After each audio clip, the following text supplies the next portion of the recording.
আসসালামু আলাইকুম everyone and very good evening. আমাকে কি শোনা যাচ্ছে? আপনারা চ্যাট বক্সে কাইন্ডলি একটু জানাবেন আমাকে শোনা যাচ্ছে কিনা। ওকে, সবাই রেসপন্স করছে। আচ্ছা, থ্যাংক ইউ। তাহলে আমি ক্লাসটা শুরু করতে পারি। It's been long. আশা করি সবাই খুব ভালো আছেন। অনেকদিন পর ক্লাস নিতে আসলাম। মাঝখানে ২টা বিসিএস এর রেজাল্টও প্রবাবলি হয়ে গেছে। ৪৮ ৪৮ না ৪৯ অ্যান্ড ৪৭। সো প্রশ্নগুলো দেখে আসলে আপনাদের কেমন লেগেছে? বিশেষ করে গ্রামার পার্টটা। Was that easy? দেখে মনে হয়েছে যে আপনারাও আনসার করতে পারছেন অর সামথিং? ওকে। আচ্ছা, একটু কঠিন মনে হয়েছে। ৪৭ এর প্রশ্নটা আমি দেখেছি। আমার মনে হয়েছে বাকি পার্টগুলোর চেয়ে English grammar was a bit easier. আ এমন বলব না খুব সহজ হয়েছে, বাট বাকি পার্ট গুলো যে কঠিন হয়েছে তার তুলনায় ইংলিশ গ্রামার একটু ইজি ছিল, তাই না? ওকে, হোপফুলি আপনাদের বেলায় ডিফারেন্ট হবে। আ সবাই ভালো করতে পারবেন পরীক্ষায়। It will be more easier. ৪৭ এর মতো এত টাফ বা কঠিন প্রশ্ন হবে না আশা রাখি। ক্লাস শুরু করছি। আজকে ভোকালে আছি আমি তৌসিফা ফারহাদ। আর কিউ&এ আছেন নাইম ভাই। তো ক্লাসের বেসিক রুলস এখন তো মনে হয় লেকচার 9 আই গেস আমরা সবাই জানি যে ক্লাস চলাকালীন সময় টপিক রিলেটেড যে কোনো প্রশ্ন মাথায় আসলে আমাকে চ্যাট বক্সে আর নাইম ভাইকে কিউ&এ আপনারা প্রশ্ন করতে পারবেন। And will try our best to answer all the question. Okay, it's October. আ আমার এখানে আজান দিচ্ছে। শুরু না করতে করতেই আজান দিচ্ছে আসলে। ১ মিনিট আমি একটু ওয়েট করি। এই ফাঁকে আপনারা একটা জিনিস জানাতে পারেন যে হোয়াটস ইউর ফেভারিট মান্থ? এখন তো অক্টোবর চলছে আসলে। আপনাদের ফেভারিট মান্থ কোনটা বছরের?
ওকে, আই গেস আমি এখন রিস্টার্ট করতে পারি। ওকে, একটা প্রশ্ন করছিলাম যে favourite month of the year. আমি জানতাম আসলে বেশিরভাগের উত্তরই হবে জানুয়ারি অর ডিসেম্বর। ওইটাই দেখতে পাচ্ছি because we are winter lover. But কিছু ইন্টারেস্টিং উত্তরও আছে। অনেকে বলছেন মে, মানে সামারও অনেকের পছন্দ। So we have many summer lovers also. একজন শরীফা আপু বলেছেন September. Very interesting pick. I guess আপনিও আমার মতো অক্টোবর লাভার আসলে। আমাদের ফল বা শরৎকাল খুব পছন্দের, তাই না? But not this year's fall obviously. এইবার আসলে শরৎকালটা ঠিক শরতের মতো না। মনে হচ্ছে চৈত্রের গরম পড়ে গেছে আসলে। ওকে, যে কারণে এটা জিজ্ঞেস করা আসলে অক্টোবর চলে এসেছে। আপনাদের সার্কুলার প্রবাবলি নভেম্বর বা ডিসেম্বরেই কিন্তু দিয়ে দিবে আসলে। বিসিএস অ্যাসপিরেন্ট আপনারা যারা আছেন তাদের জন্য অক্টোবর একদম পিক একটা টাইম। সো যাদের প্রিয় ঋতু আসলে ডিসেম্বর অর অক্টোবর, সেপ্টেম্বর আসলে এখন আপনাদের কোনো কিছুই করার নাই। This is the high time যেখানে আপনাদের খুব ভালো ইলাবোরেটলি পড়ার একটা চান্স রয়েছে। সার্কুলার দেওয়ার পরেই কিন্তু আপনাদের খুব রিভাইজ মুডে চলে যেতে হবে এবং খুব দ্রুত, খুব তাড়াতাড়ি সবকিছু শেষ করতে হবে। সো আমি বলব অক্টোবর আর নভেম্বরের যে মান্থটা আছে, এটা একটু সবাই আমরা ভালো করে কাজে লাগানোর চেষ্টা করব। Okay? So have a very productive and hard working October everyone. চলেন তাহলে আজকে যেহেতু প্রোডাক্টিভিটির কথা বলছি, আজকের ক্লাসটাও হোপফুলি খুব প্রোডাক্টিভ হবে। আজকের ক্লাসে আমরা পড়ব খুব ইম্পোর্টেন্ট ২ টা টপিক। এটা হচ্ছে ফ্রেজ আর ক্লজ। এইটা ইংলিশ গ্রামারের আসলে 5 স্টার টপিক। লিটারেচারে দেখা যায় আমরা লিটারেচারের কোনো চ্যাপ্টার আছে যেমন romantic period or Victorian period যেটা পড়া শেষ করার পর বলে দেই যে এখান থেকে ৪ টা প্রশ্নও আসতে পারে। বাট গ্রামারের মনে হয় চ্যাপ্টার একটাই ফ্রেজ আর ক্লজ যেখান থেকে কোনো বিসিএস এ ৪ টা প্রশ্নও আসলে এসেছে। হ্যাঁ, ৪৬ তম বিসিএস এ এই পার্ট থেকে ৪ টা প্রশ্ন এসেছে এবং লাস্ট ওয়ান ৪৭ তমতেও কিন্তু এখান থেকে ২ টা প্রশ্ন এসেছে। ৪৩ তম বিসিএস ছাড়া এই যে ফ্রেজ আর ক্লজ এর যে চ্যাপ্টারটা আছে ইচ অ্যান্ড এভরি বিসিএস এ এখানে একের অধিক প্রশ্ন হয়। সো আমরা আশা করতেই পারি ৫০ তম যে বিসিএস আছে সেখানে এখান থেকে অন্তত ২ টা বা সর্বোচ্চ ৪ টা প্রশ্ন আমরা পেতে পারি। দ্যাট ইজ ওয়াই এটা হচ্ছে ভিভিআইপি। আমি যদি বলি এটা হচ্ছে ভিভিআইপি একটা টপিক। এখান থেকে প্রশ্ন আসবেই। আপনারা ধরে নেন will get a a a 2 or 4 question from this part of grammar. ওকে। এত যেহেতু ইম্পোর্টেন্ট একটা টপিক অবশ্যই আমাদের খুব ভালো করে শেষ করতে হবে। চ্যাপ্টারের নাম ফ্রেজ আর ক্লজ হলেও আমরা শুরুটা করি চলেন ক্লজ দিয়ে। ক্লজ যদি আমরা ভালো করে বুঝতে পারি, ফ্রেজ বোঝাও আসলে আমাদের জন্য খুব ইজি হয়ে যায়। কোনো জায়গায় বা কিছু না বুঝতে পারলে কিন্তু কাইন্ডলি চ্যাট বক্সে আমাকে প্রশ্ন করবেন। You must have very clear idea regarding clauses, everything regarding clauses. কারণ এটা খুবই ইম্পোর্টেন্ট, খুবই ইম্পোর্টেন্ট। এখান থেকে একটা প্রশ্ন আমরা এক্সপেক্ট করতেই পারি। ওকে। যেকোনো গ্রামাটিক্যাল টার্ম শুরু করার আগে ম্যান্ডেটরি ব্যাপার আমাদের ডেফিনেশন যেটা, সংজ্ঞা যেটা সেটা সম্পর্কে আইডিয়া খুবই ক্লিয়ার থাকতে হবে। সো ফার্স্টে দেখেন ক্লজ। ক্লজ কি? ক্লজ হচ্ছে আ গ্রুপ অফ ওয়ার্ডস কতগুলা শব্দগুচ্ছ। বাট শুধু শব্দগুচ্ছ হলেই কিন্তু চলবে না। এই শব্দগুচ্ছে অবশ্যই একটা সাবজেক্ট আর একটা ফাইনাইট ভার্ব থাকতে হবে। সো আমরা বলতে পারি যে, যে শব্দগুচ্ছে একটা সাবজেক্ট থাকে এবং একটা ফাইনাইট ভার্ব থাকে, সেই শব্দগুচ্ছকে কিন্তু আমরা একটা ক্লজ বা বাক্যাংশ বলতে পারি। একটা উদাহরণ দেই। He is poor but honest. Okay? এখানে দেখেন এই যে পার্টটা আছে হি ইজ পোর। আমরা একটু এই পার্টটা বিশ্লেষণ করি। এই পার্টে একটা সাবজেক্ট আছে তাই না? হি এবং একটা ফাইনাইট ভার্ব মানে সমাপিকা ক্রিয়া। ইজ একটা ফাইনাইট ভার্ব বা সমাপিকা ক্রিয়া। সো এই যে অংশটা আছে হি ইজ পোর এটা কিন্তু একটা ক্লজ। কারণ কতগুলা শব্দ একসাথে বসেছে এবং এই শব্দগুচ্ছে একটা সাবজেক্ট আর একটা ফাইনাইট ভার্ব আছে। That is why this part is called as a clause. Okay? তো আমরা ডেফিনিশনটা দেখে ফেলেছি। চলেন এখন ক্লাসিফিকেশনের যে পার্টটা আছে এটা একটু দেখব। ক্লজকে প্রধানত ৩ ভাগে ভাগ করা যায়। প্রিন্সিপাল ক্লজ, সাবঅর্ডিনেট ক্লজ আর কোঅর্ডিনেট ক্লজ। এই ৩ ভাগে আমরা ক্লজকে ভাগ করতে পারি। হ্যাঁ, বাট পরীক্ষায় কিন্তু এই প্রকরণগুলো তেমন একটা ইম্পোর্টেন্ট না। পরীক্ষায় কি আসে? পরীক্ষায় ক্লাস থেকে প্রশ্ন আসে আসলে আইডেন্টিফিকেশন এর। আমাদেরকে আইডেন্টিফাই করতে হয় যে একটা ক্লজ আন্ডারলাইন থাকবে ওইটা স্পেসিফিক্যালি আসলে সাবঅর্ডিনেট যে ক্লজ আছে সেটাই হয়। তো ৪ টা অপশনে থাকবে যে এই সাবঅর্ডিনেট ক্লজটা আসলে একটা নাউন ক্লজ না একটা অ্যাডজেক্টিভ ক্লজ না একটা অ্যাডভার্ব ক্লজ না একটা ভার্বাল ক্লজ। সো প্রকারভেদ বা আমাদের যে প্রকরণগুলো আছে সেগুলো এই যে এই পার্টটা যেটা আছে সাবঅর্ডিনেট ক্লজের ভেদ এই পার্টটা বেশি ইম্পর্টেন্ট। বাট উপরের যে ৩ টা আছে সেটা সম্পর্কে আমাদের একটা বেসিক আইডিয়া থাকতে হবে। আদারওয়াইজ ক্লজ এর বেসিক আমাদের ক্লিয়ার হবে না। চলেন তাহলে আমরা ক্লজের যে প্রধান ৩ টা প্রকরণ সেটা সম্পর্কে একটু দেখে নেই। সো ফার্স্টে আছে প্রিন্সিপাল ক্লজ। প্রিন্সিপাল ক্লজ কি? এটা হচ্ছে ইন্ডিপেন্ডেন্ট ক্লজ। ইন্ডিপেন্ডেন্ট মানে যে ক্লজটা স্বাধীন, এটা মনে হয় আমরা সবাই জানি যে ক্লজের অর্থ প্রকাশে অন্য ক্লজের সাহায্য নিতে হয় না। He's poor but honest. ওকে? এই যে একটা সেন্টেন্স লিখলাম, এখানের এই পার্টটা দেখেন, হি ইজ পোর। হ্যাঁ, এই পার্টটা কিন্তু নিজেই স্বাধীন। এই ক্লজটা আমি যদি এখানে একটা ফুল স্টপ দিয়ে দেই, এর কিন্তু অর্থ প্রকাশে অন্য কোনো ক্লজ বা এই পার্টটুকুয়ের কোনো সাহায্য নেওয়ার প্রয়োজন নেই। সে হয় গরিব। বাক্য আমার এখানে কমপ্লিট। দ্যাট ইজ হোয়াই এই পার্টটা হচ্ছে একটা প্রিন্সিপাল ক্লজ, স্বাধীন ক্লজ। ওকে? এই ক্লজের আবার আমরা একটা স্ট্রাকচারও দেখতে পারতেছি, subject plus finite verb plus object বা এক্সটেনশন যেটাই বলি।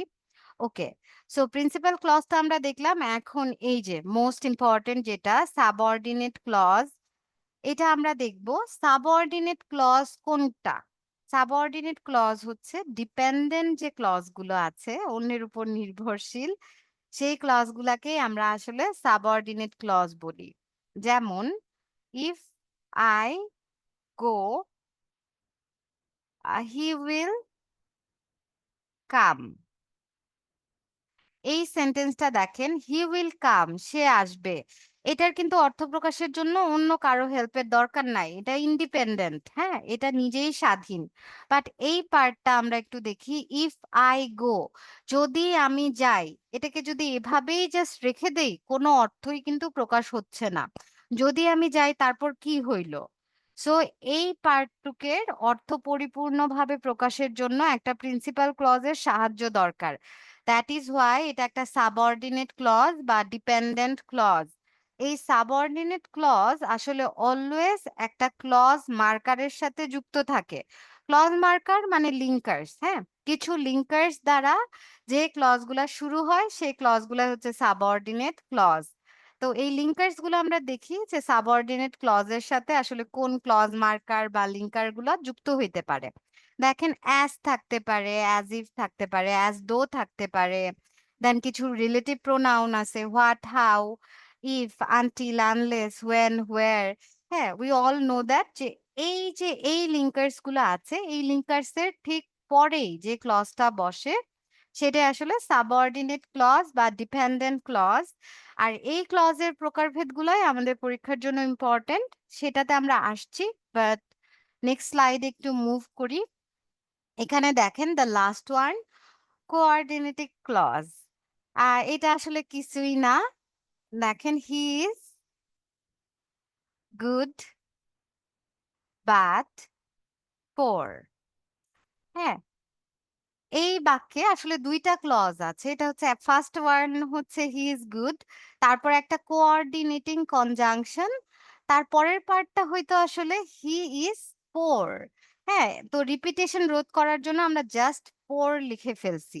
সো এই পার্টটা হি ইজ গুড, এটা একটা প্রিন্সিপাল ক্লজ। সাথে, সাথে যেহেতু এটা একটা কোঅর্ডিনেটিং কনজাংশন দ্বারা যুক্ত হইছে, সো এই প্রিন্সিপাল ক্লজটাকে কিন্তু আমরা একটা কোঅর্ডিনেটিং ক্লজও বলতে পারি। ওকে? সো কোঅর্ডিনেটিং কনজাংশন কোনগুলা? আমার মনে হয় কনজাংশন চ্যাপ্টারে আপনারা এগুলো পড়েছেন। and, but, yet, otherwise, not only, but also, for, yet, হ্যাঁ? এই ধরনের যে কোঅর্ডিনেটিং কনজাংশন আছে, এই কোঅর্ডিনেটিং কনজাংশন দ্বারা যখন ২ টা প্রিন্সিপাল ক্লজ যুক্ত হয়, তখন ওই প্রিন্সিপাল ক্লজ গুলাকে আমরা আসলে কোঅর্ডিনেটিং ক্লজ বলতে পারি। Plus coordinating coordinating conjunction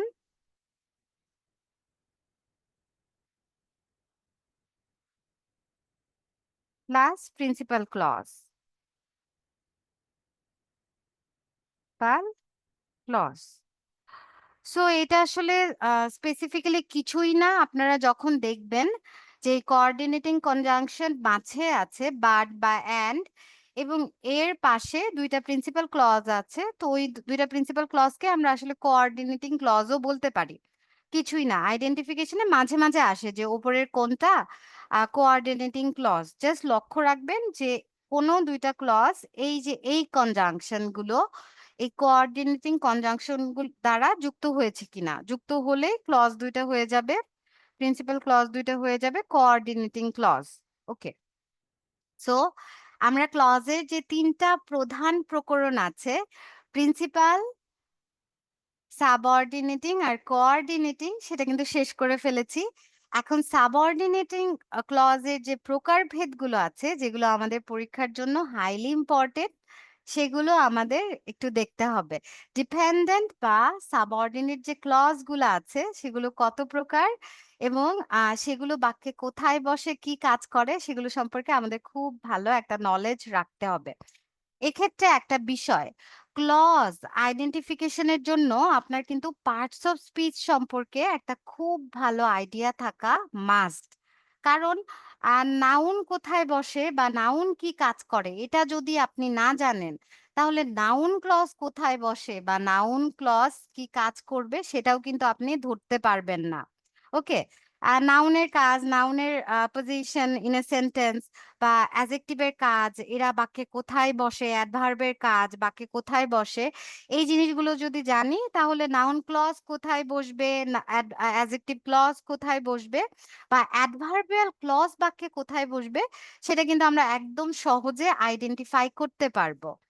that is why চলেন আমরা একটু রিওয়াইন্ড করে আসি পার্টস অফ স্পিচের কাজগুলা এবং বাক্যে এদের যে পজিশন আছে। আমি জানি আপনারা পড়ে এসেছেন এবং অনেকের অনেক মনে হয় ভালো নলেজ আছে। স্টিল চলেন আমরা একটু দেখে আসি যে কোথায় বসে এবং কি কাজ করে।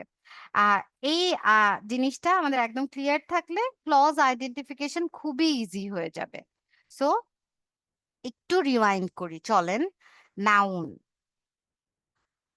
নাউনের কাজটা কি? কোনো কিছুর নাম প্রকাশ করাই নাউনের কাজ, তাই না? আমরা আসলে যা দেখতেছি, যার একটা নাম আছে সেটাই নাউন। এর বাইরে আর কিছুই না। নাউনের পজিশন ইন এ সেন্টেন্স, একটা সেন্টেন্সে নাউন কোথায় বসে? আপনাদের কি আইডিয়া আছে নাউন বা নাম বাক্যে কোথায় বসে? একটু চ্যাট বক্সে বলেন তো, নাউন বাক্যে কোথায় বসে? মুশফিক ভাই বলছেন সাবজেক্ট হিসেবে, ইয়েস, একটা আনসার পেয়েছি। আর কোথায় বসে?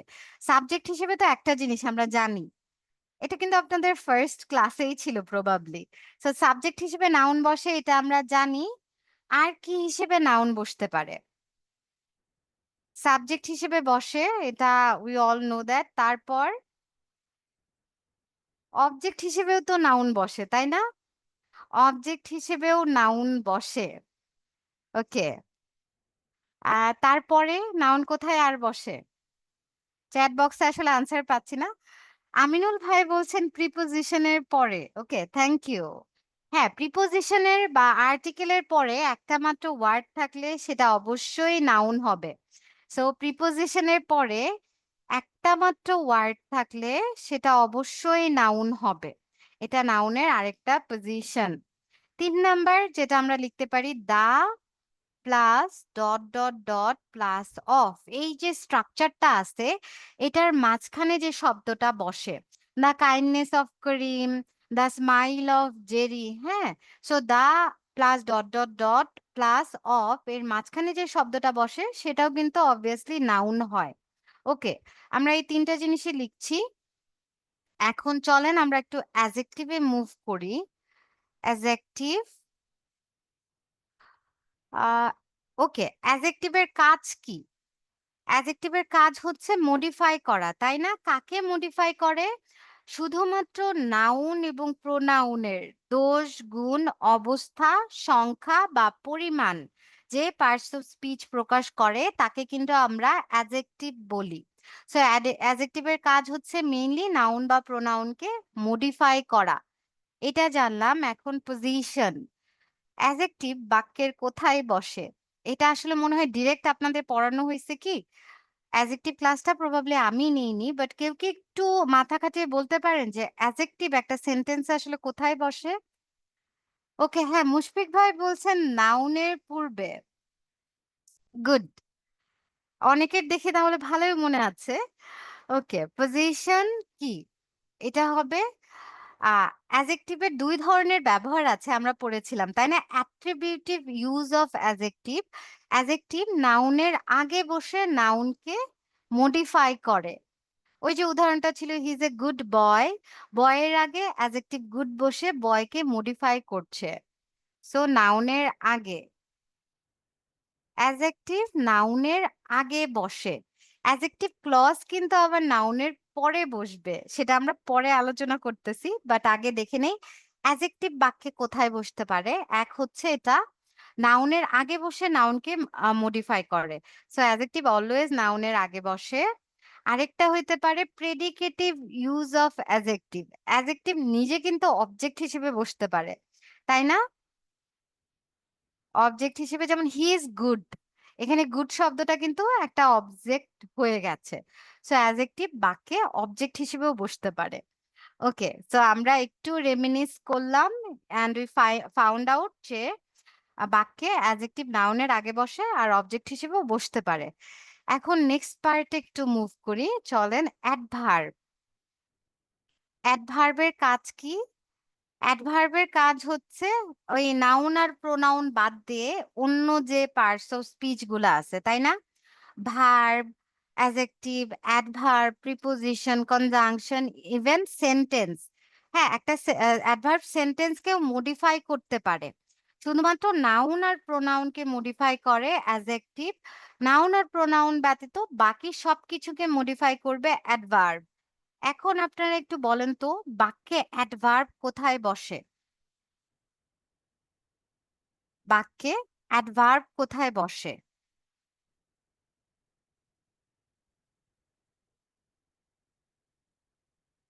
ওকে, অনেকেই বলছেন ভার্বের পরে, অ্যাডজেক্টিভের পূর্বে।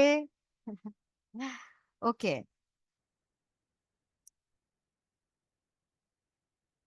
ওকে। আসলে অ্যাডভার্ব কোথায় বসবে এটার ধরাবাঁধা কোনো নিয়মই নাই। অ্যাডভার্ব যাকে মডিফাই করে তার আগে বা পরে যেকোনো জায়গায় বসতে পারে। হ্যাঁ? যাকে মডিফাই করবে তার আশেপাশে বসবে। এটাই আমরা একটু মাথায় রাখবো যে অ্যাডভার্ব যে পার্টস অফ স্পিচ টাকে মডিফাই করবে তার আশেপাশে বসবে। জাস্ট এইটুক আইডিয়া আমাদের রাখতে হবে। ওকে। সো এখন রিওয়াইন্ড এর পার্ট আমাদের শেষ। চলেন আমরা ক্লজ শনাক্তকরণে এখন চলে যাব। First subordinate clause, first kind of subordinate clause, noun clause. Very, very important. প্রত্যেক বিসিএস এই দেখি প্রশ্ন আসে কোনটা নাউন ক্লজ। হ্যাঁ, এটা আইডেন্টিফাই করো। ওকে, সো নাউন ক্লজ কাকে বলে? একদম ইজি ডেফিনেশন। যে ক্লজ দ্বারা কোনো কিছুর নাম বোঝায় সেটাই নাউন ক্লজ। আর কিছু আসলে জানতে হবে না। যে ক্লজ বা বাক্যাংশ কোনো কিছুর, এটা কাজের হোক, হবির হোক বা হোয়াটএভার, কোনো কিছুর নাম বুঝাইলেই সেটা নাউন ক্লজ হবে। এখন নাউন ক্লজ গুলা বাক্যে কোথায় ব্যবহৃত হয় এটা জানলেই আসলে আমরা নাউন ক্লজ আইডেন্টিফাই করতে পারবো। দেখেন স্লাইডে কিছু ট্রিক্স দিয়ে দিছে বা কিছু স্ট্রাকচার আছে সেটা আমরা একটু দেখি।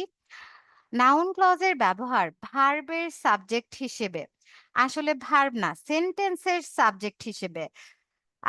বলেন তো সাবজেক্ট হিসেবে অনলি অ্যান্ড অনলি নাউনই তো বসতে পারে। নাউন ছাড়া অন্য কোনো কিছু কি সাবজেক্ট হিসেবে বসতে পারে? সাবজেক্ট মানেই নাউন। সো কোনো ক্লজ সাবজেক্ট হিসেবে বসছে, সো নিঃসন্দেহে সেটা কি হয়ে যাবে? Noun clause. আমরা আর কিছু ভাববোই না। সো এই যে ফার্স্ট যে পয়েন্টটা আছে সেন্টেন্সের সাবজেক্ট হিসেবে, ইজি করার জন্য আমি একটু স্ট্রাকচারও আপনাদের লিখে দেই। Clause plus verb plus object or other verb. Okay, so একটা বাক্যের শুরুতে আপনি দেখলেন একটা ক্লজ আছে, ঠিক আছে, তারপর একটা ভার্ব আছে। আর কিছু ভাবতেই হবে না। ওই সাবজেক্ট পজিশনে যে ক্লজটা আছে এটা অলওয়েজ নাউন ক্লজ। যেমন একটা উদাহরণ দেই, হোয়াট হি সেইড, হ্যাঁ, is true, is true. So what he said এই পার্টটা একটা সাবজেক্ট না, একটা ক্লজ যেটা সাবজেক্ট হিসেবে বসছে। যেহেতু ক্লজ সাবজেক্ট হিসেবে বসছে আমরা আর কিছু ভাববো না। সাবজেক্ট হিসেবে কোনো ক্লজ মানেই এটা একটা নাউন ক্লজ। কারণ নাউন বসে বাক্যে সাবজেক্ট হিসেবে এবং নাউন কিন্তু আবার অবজেক্ট হিসেবেও বসে। তাই না? ওকে। সো আই গেস ফার্স্ট যে পয়েন্টটা আছে এটা সবার ক্লিয়ার। সাবজেক্ট হিসেবে কোনো ক্লজ থাকলে সেটা অবশ্যই নাউন ক্লজ হবে। ওকে। সেকেন্ড যে ট্রিক্সটা আছে দেখেন, এটাকেও আসলে আমরা একটা স্ট্রাকচার হিসেবে লিখতে পারি। আপনারা স্ট্রাকচার গুলা কাইন্ডলি মনে রাখবেন। দেখেন সাবজেক্ট প্লাস ট্রানজিটিভ ভার্ব, এই স্ট্রাকচার গুলো একটু মাথায় ঢুকিয়ে ফেলবেন। সো আমার মনে হয় পরীক্ষার হলে বসেও আইডেন্টিফাই করা খুবই ইজি হয়ে যাবে। Transitive verb plus clause. Okay. Transitive ভার্বের পর কোনো ক্লজ যদি থাকে সেটা অবশ্যই নাউন ক্লজ হবে। ঠিক আছে? এখানে লিখছে ট্রানজিটিভ ভার্বের অবজেক্ট হিসেবে। আসলে ট্রানজিটিভ ভার্বের পর কোন ক্লজ থাকলে সেটা অবশ্যই নাউন ক্লজ হবে। এখানে একটা জিনিস কিন্তু খুবই গুরুত্বপূর্ণ। ভার্বটা ট্রানজিটিভ হইতে হবে। ইনট্রানজিটিভ হয়ে গেলে সেটা কিন্তু অ্যাডভার্ব ক্লজ হয়ে যাবে। ওটা আমরা একটু পরে পড়তেছি। বাট আপনারা মনে রাখবেন সাবজেক্ট আছে, তারপর একটা ট্রানজিটিভ ভার্ব আছে, এরপরে একটা ক্লজ আছে। সো ডেফিনিটলি সেটা একটা নাউন ক্লজ হবে। সো এটা আমি লিখতে পারি, কি লিখবো? I know what he said. সেন্টেন্সটা আমি ভুলও লিখতে পারি কিন্তু। দেখেন তো, নো এটা একটা transitive verb or intransitive verb? Can anyone answer? আমার ভুলও হতে পারে। So have I written the right example? No কি একটা transitive verb or intransitive verb? Okay, Ishrat আপু বলছেন ইনট্রানজিটিভ। আসলে এটা ইনট্রানজিটিভ। কাউসার ভাই বলছেন ট্রানজিটিভ, আমিনুল ভাই বলছেন ট্রানজিটিভ। আমার মনে হয় আপনাদের একটা ট্রিক্স বলা হয়েছিল, ট্রানজিটিভ আর ইনট্রানজিটিভ শনাক্ত করার কিন্তু একটা ট্রিক্স আছে, খুবই ইজি। আচ্ছা, এটা আরেকবার একটু বলি। আই ইট রাইস, দেখেন আই গো হোম। ওকে। ভার্বকে হোয়াট বা হুম দ্বারা প্রশ্ন করলে, দুইটা WH কোশ্চেন, অন্যগুলো কিন্তু না। ভার্বকে হোয়াট বা হুম দ্বারা প্রশ্ন করলে যদি কোনো উত্তর পাওয়া যায় সেটা হয় ট্রানজিটিভ ভার্ব বা সকর্মক ক্রিয়া। ওকে, ট্রানজিটিভ। আর ভার্বকে হোয়াট বা হুম দ্বারা প্রশ্ন করলে যদি কোনো উত্তর না পাওয়া যায় সেটা হবে ইনট্রানজিটিভ ভার্ব বা অকর্মক ক্রিয়া। খুবই কার্যকর, ফ্রুটফুল একটা ট্রিক্স। আ খুব ইজি হয়ে যায় ট্রানজিটিভ আর ইনট্রানজিটিভ ভার্ব শনাক্ত করা। আপনাদের পরীক্ষায় কিন্তু এটাও আসে। যেমন ৪১ এই এসেছিল একটা, যে নিচের কোনটা ইনট্রানজিটিভ ভার্ব। সো এই সম্পর্কে কিন্তু ভালো আইডিয়া রাখতে হবে। দেখেন, I eat rice, I it what? আমি কি খাই? একটা আনসার আসে না যে আমি ভাত খাই? দেখেন আমরা কিন্তু একটা উত্তর পাই। সো ইটটা হচ্ছে একটা ট্রানজিটিভ ভার্ব বা সকর্মক ক্রিয়া। কজ হোয়াট বা হুম দ্বারা প্রশ্ন করলে আমরা একটা উত্তর পাচ্ছি। বাট এখানে একটু দেখেন তো, আমি কি যাই? আমি কাকে যাই? হোয়াট বা হুম দ্বারা প্রশ্ন করলে কি আমরা কোনো উত্তর পাচ্ছি এখানে? না, তাই না? যে আমি কি যাই? কি যাই আবার কি? আমি হুম, আমি কাকে যাই? কোনো কিন্তু উত্তর আসে না। এখানে উত্তর আসে কি দ্বারা প্রশ্ন করলে? আমি কোথায় যাই? Where do I go? আমি বাসায় যাই। হ্যাঁ? বা আ ও অন্য কোনো WH কোয়েশ্চেন দ্বারা প্রশ্ন করলে হয়তোবা আমরা হোম উত্তরটা পাবো। হ্যাঁ? That is why হোম কিন্তু একটা অ্যাডভার্ব ও। এটা কোনো নাউন বা অবজেক্ট, যেটা নাউন না। ওকে। তো এই ট্রিক্সটা আমরা শিখে নিলাম। ভার্বকে হোয়াট বা হুম দ্বারা প্রশ্ন করলে যদি কোনো উত্তর পাই সেটা ট্রানজিটিভ ভার্ব হবে। আর হোয়াট বা হুম দ্বারা প্রশ্ন না করলে যদি কোনো উত্তর না আসে সেটা ইনট্রানজিটিভ ভার্ব হবে। ওকে। এখন আমাকে কাইন্ডলি বলেন যে নো এটা ট্রানজিটিভ অর ইনট্রানজিটিভ? ওকে, মুশফিক ভাই বলছেন ট্রানজিটিভ ভার্ব। বাকি কারো গেস যে এটা ট্রানজিটিভ অর ইনট্রানজিটিভ কি হবে? ওকে, আমিনুল ভাই বলছেন ট্রানজিটিভ। ইয়েস, এটা একটা ট্রানজিটিভ ভার্ব, তাই না? আমরা একটু হোয়াট বা হুম দ্বারা নো কে প্রশ্ন করি। আই নো, আমি কি জানি। I know what. হ্যাঁ, I know what he said, আমি জানি যেটা সে বলেছে। সো হোয়াট দ্বারা প্রশ্ন করলে কিন্তু আমরা এই যে উত্তর এই অংশটা পেয়ে যাচ্ছি। So that is why know একটা ট্রানজিটিভ ভার্ব। আর আমাদের স্ট্রাকচার কি বলে? ট্রানজিটিভ ভার্বের পর যদি কোনো ক্লজ থাকে সেটা হয় কি? Noun clause. এই স্ট্রাকচারটা মনে রাখতে হবে। That is why NC. হ্যাঁ, হোয়াট হি সেইড এটা কিন্তু একটা নাউন ক্লজ হবে। তো নাউন ক্লজের ২ টা স্ট্রাকচার বা ২ টা ট্রিকস আমরা দেখে ফেলেছি। এখন ৩ নাম্বার যে ট্রিকটা আছে সেটা একটু দেখি। চলেন। এই যে প্রিপোজিশনের অবজেক্ট হিসেবে আসলে এত কিছু ভাবতে হবে না। আমরা জানি কি প্রিপোজিশনের পর একটা মাত্র যদি শব্দ থাকে বা প্রিপোজিশনের পর নাউন বসে, তাই না? সো প্রিপোজিশনের পর একটা মাত্র ক্লজ থাকলে সেটাও হবে নাউন ক্লজ, আর কিছুই না। সো এটা লিখি একটু। He is অরিড about what he said. দেখেন, অ্যাবাউটটা একটা প্রিপোজিশন না? প্রিপোজিশনের পরে ডিরেক্ট কোনো ক্লজ আছে। সো এই পার্টটাতে যদি আন্ডারলাইন থাকে আর বলে যে এটা কোন ক্লজ, আমরা এত কিছু ভাববই না। আমরা জাস্ট দেখবো যে এখানে একটা প্রিপোজিশন আছে আর প্রিপোজিশনের পর ডিরেক্ট কোনো ক্লজ বসেছে। সো এটা অবশ্যই এনসি অর্থাৎ নাউন ক্লজ হবে, আর কিছু না। ওকে, সো প্রিপোজিশনের পর কোনো ওয়ার্ড থাকলে, কোনো ক্লজ থাকলে সেটা অবশ্যই নাউন ক্লজ হবে। 4th নাম্বার রুল যেটা সেটা একটু দেখি চলেন। টু বি ভার্বের কমপ্লিমেন্ট। কমপ্লিমেন্ট কি আসলে? কমপ্লিমেন্ট হচ্ছে আসলে বৈশিষ্ট্য প্রকাশকারী কিছু। সাবজেক্টের বৈশিষ্ট্য প্রকাশ করতেছে বা সাবজেক্ট নিয়েই কিছু বলছে। হ্যাঁ, কিছু আম আ এক্সপ্লেইন করা হচ্ছে। ওই অবজেক্টটাকে আসলে আমরা কমপ্লিমেন্ট হিসেবে ব্যবহার করতে পারি। সো এখানে কি বলতেছে? টু বি ভার্বের যে সাবজেক্ট আছে, সেই সাবজেক্টের কমপ্লিমেন্ট হিসেবে যে ক্লজটা ব্যবহৃত হবে, সেটা একটা নাউন ক্লজ হবে। ওকে, আমরা একটু লিখি। This is what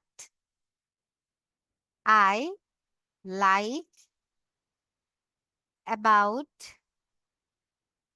him. Okay, so দেখেন দিস হচ্ছে সাবজেক্ট, এখানে বি ভার্ব হচ্ছে ইজ। সো এই দিস এর কমপ্লিমেন্টটা কি? What I like about him. হ্যাঁ, সো দিসটা কি? মানে এই জিনিসটা কি? What I like about him. যেটা আমি পছন্দ করেছি তার সম্পর্কে, সেটাই তো দিস। সো সাবজেক্ট বি ভার্বের সাবজেক্ট হচ্ছে এটা। এটার কমপ্লিমেন্টটা কি? এই যে what I like about him. So B ভার্বের সাবজেক্টের কমপ্লিমেন্ট হিসেবে যে ক্লজটা ব্যবহৃত হবে সেটাকে আমরা নাউন ক্লজ বলবো। ওকে, বি ভার্বের সাবজেক্ট এইটার কমপ্লিমেন্ট বা এটার বৈশিষ্ট্য প্রকাশ করছে যে ক্লজটা, সেই ক্লজটা হবে এনসি বা noun clause. Okay, so I guess ৪ number যে রুলটা আছে সেটাও আমরা ক্লিয়ার করে ফেলেছি। কারো বুঝতে কোনো পার্টে অসুবিধা হলে কাইন্ডলি চ্যাট বক্সে কিন্তু জানাবেন। তারপর ৫ নাম্বার একটা রুলস আছে ট্রানজিটিভ ভার্বের কমপ্লিমেন্ট হিসেবে। এটা সেম। ২ নাম্বার যে রুলসটা আমরা পড়েছি, স্ট্রাকচারটা পড়েছি, এটা আর এটা আসলে সেমই। সো এটা পড়ার দরকার নাই ইন্ডিভিজুয়ালি, কজ আমরা অলরেডি আসলে পড়েই ফেলেছি। এখন আরেকটা ভেরি ইন্টারেস্টিং থিং, অ্যাপোজিশন। আচ্ছা, অ্যাপোজিশন নিয়ে কারো আইডিয়া আছে? এখানে কিন্তু রুলস অফ অ্যাপোজিশন এখন আমরা পড়বো। অ্যাপোজিশন নিয়ে কারো আইডিয়া আছে? আমরা কিন্তু বাই দ্য ওয়ে অ্যাপোজিশন অনেক পড়েছি। আমি যখন এটা লিখবো সবাই দেখবেন যে আইডেন্টিফাই করতে পারছেন বা এটা অনেক ইউজও করা হইছে। বাট এটা জাস্ট আপনি জানেন না যে এই জিনিসটার নাম হচ্ছে অ্যাপোজিশন। আপু বলেছিলেন কিন্তু মনে পড়ছে না। ইয়েস, নাউন সম্পর্কে অতিরিক্ত তথ্য দেওয়া। হ্যাঁ, এটাও বলা যায় যে নাউন সম্পর্কে অতিরিক্ত তথ্য দেওয়া, বাট একটা স্পেসিফিক স্ট্রাকচার আছে। সেটা আমি একটু দেখাই দেই। করিম Who is a good boy? Is liked by all. Liked by all. এই যে এই পার্টটা বা এই ক্লজটা আমি একটু আন্ডারলাইন করছি। Karim who is a good boy is liked by all. দেখেন কমার মাঝখানে একটা ক্লজ আছে। ওকে, কমার মাঝখানে যে নাউন সম্পর্কে অতিরিক্ত তথ্য দেওয়া হয়, হ্যাঁ, পরিচয় প্রকাশকারী অতিরিক্ত তথ্য। এটা হচ্ছে করিমের পরিচয়ের নাম। করিমের পরিচয়ের নামটা কি? যে ও একটা ভালো ছেলে। সো এই পার্টটা কিন্তু একটা নাম যেটা ২ টা কমার মাঝখানে আছে। ২ টা কমার মাঝখানে যে পরিচয় প্রকাশকারী অংশটা থাকে সেটাকে আমরা অ্যাপোজিশন বলি। আর যেকোনো অ্যাপোজিশন চোখ বন্ধ করে নাউন হয়। সো এই ক্লজটাও একটা এনসি বা নাউন ক্লজ। ওকে? এইটা আসলে পরীক্ষার হলে যদি দেখেন আ আসলে ২ টা আ কমার মাঝখানে কোনো ক্লজ আছে আর কিছু ভাবতেই হবে না। ঠিক আছে? ওইটা অ্যাপোজিশন যেটা নাউনের পরে নাউনের বৈশিষ্ট্য প্রকাশ করে। নাউনের পরে যদি কমা দিয়ে একটা ক্লজ যেটা নাউনের বৈশিষ্ট্য প্রকাশকারী হিসেবে থাকবে, এরকম অবস্থায় কোনো স্ট্রাকচার দেখেন, এটা চোখ বন্ধ করে অ্যাপোজিশন বা নাউন ক্লজ হবে। এটা যাতে একদম মাথায় থাকে। খুব ইম্পোর্টেন্ট কিন্তু। কমার মাঝখানে যেটা থাকবে সেটা হচ্ছে অ্যাপোজিশন এবং apposition is always a noun clause. You have to remember this. Okay, I guess এখন কারো ভুল হবে না। কমার মাঝখানের অংশটাই হচ্ছে অ্যাপোজিশন। ওকে। সো আমরা একটা পোল কোয়েশ্চেন এখানে পেয়েছি। আ ওকে। সো চলেন এখন এটা আমরা একটু আনসার করার চেষ্টা করছি। এই পার্টটা না। এই পার্টটা কিন্তু আপনাদের এখনো পড়ানো হয় নাই। সো জাস্ট ফার্স্ট ক্লজটা কি এটা বলেন। The fact that I don't, এখানে একটা কমা আছে বাট এখানে কমা দেয়নি। এটা আসলে একটা টাইপিং মিস্টেক। ওকে। বলেন এটা কি হবে? আ কাউসার ভাই বলছেন Karim who is a good boy is also a noun clause. Yes ভাই, কমার মাঝখানে যা থাকবে সেটা apposition and apposition is always a noun clause. ওকে? হ্যাঁ, এটা একটা নাউন ক্লজ কারণ এটা কিন্তু অ্যাপোজিশন। আমরা একটু আগেই পড়ে আসলাম অ্যাপোজিশন। সো আপাতত ভেবে নেই যে এটাও হইতে পারে এ নাম্বার আর ডি নাম্বার যে নাউন ক্লজ আছে এটাও হইতে পারে। পরের ক্লজটা কি এটা আমরা আসলে ক্লজ চ্যাপ্টার শেষ করার পর আনসার করতে পারবো। ওকে, সো আপনাদের নাউন ক্লজের যে পার্টটা আছে সেটা কিন্তু আমরা শেষ করে ফেলছি। দেখেন খুব বেশি না, মাত্র ৫ টা স্ট্রাকচার আছে।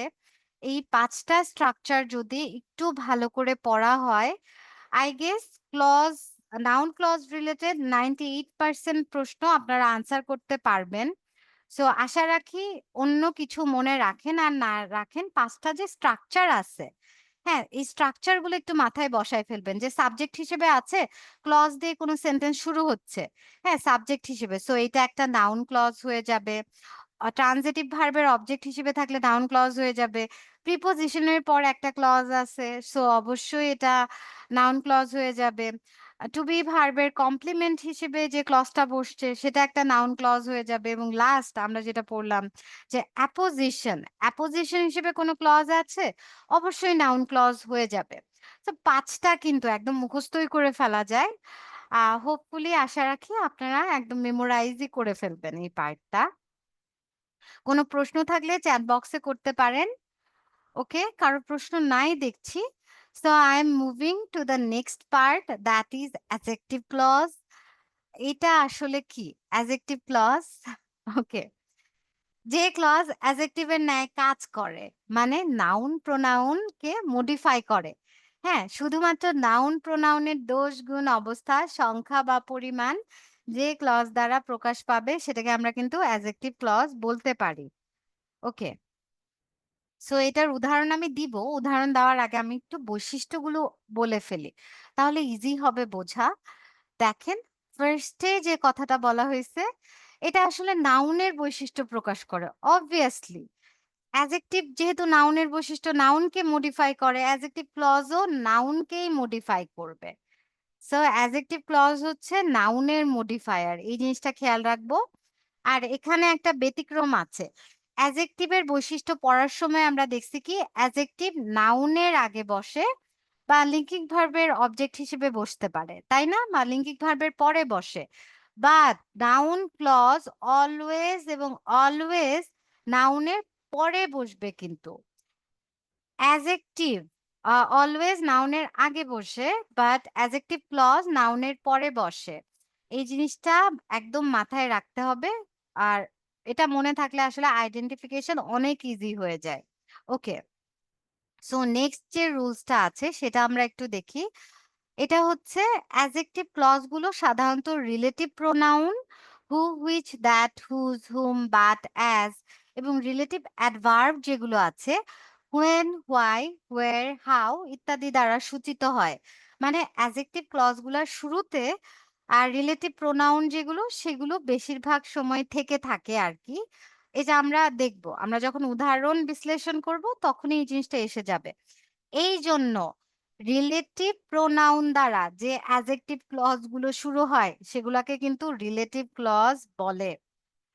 এই জিনিসটা না আমি যখন পরীক্ষা দিতাম শুরুতে অনেক ভুল করছি। অনেক সময় প্রশ্ন কেমন থাকে যে নিচের কোনটা রিলেটিভ ক্লজ। হ্যাঁ? তো আমার মনে হয়তো অনেক প্রকার ক্লজ পড়ছি। কিন্তু রিলেটিভ ক্লজ তো পড়ি নাই। এটা আবার কোত্থেকে আসলো? অ্যাডজেক্টিভ ক্লজকেই কিন্তু রিলেটিভ ক্লজ বলা হয়। এটা স্পেসিফিক্যালি কারো যদি বিসিএস ছাড়া অন্য 9th গ্রেডের এক্সাম দেওয়ার ইচ্ছা থাকে তাদের মনে রাখতে হবে। সেখানে এই জিনিসটা অনেক এপ্লাই করা হয়। অ্যাডজেক্টিভ ক্লজ না বলে রিলেটিভ ক্লজ হিসেবে এটাকে আসলে উদ্ধৃত করা হয়। সো রিলেটিভ ক্লজ কি? যে অ্যাডজেক্টিভ ক্লজ গুলো relative pronoun who, which, that, whose এগুলো দ্বারা আসলে শুরু হয় আর সেই অ্যাডজেক্টিভ ক্লজকে আমরা রিলেটিভ ক্লজও বলতে পারি। সো অ্যাডজেক্টিভ ক্লজ আর রিলেটিভ ক্লজ আসলে ভাই, ভাই। এরা একটাই জিনিস।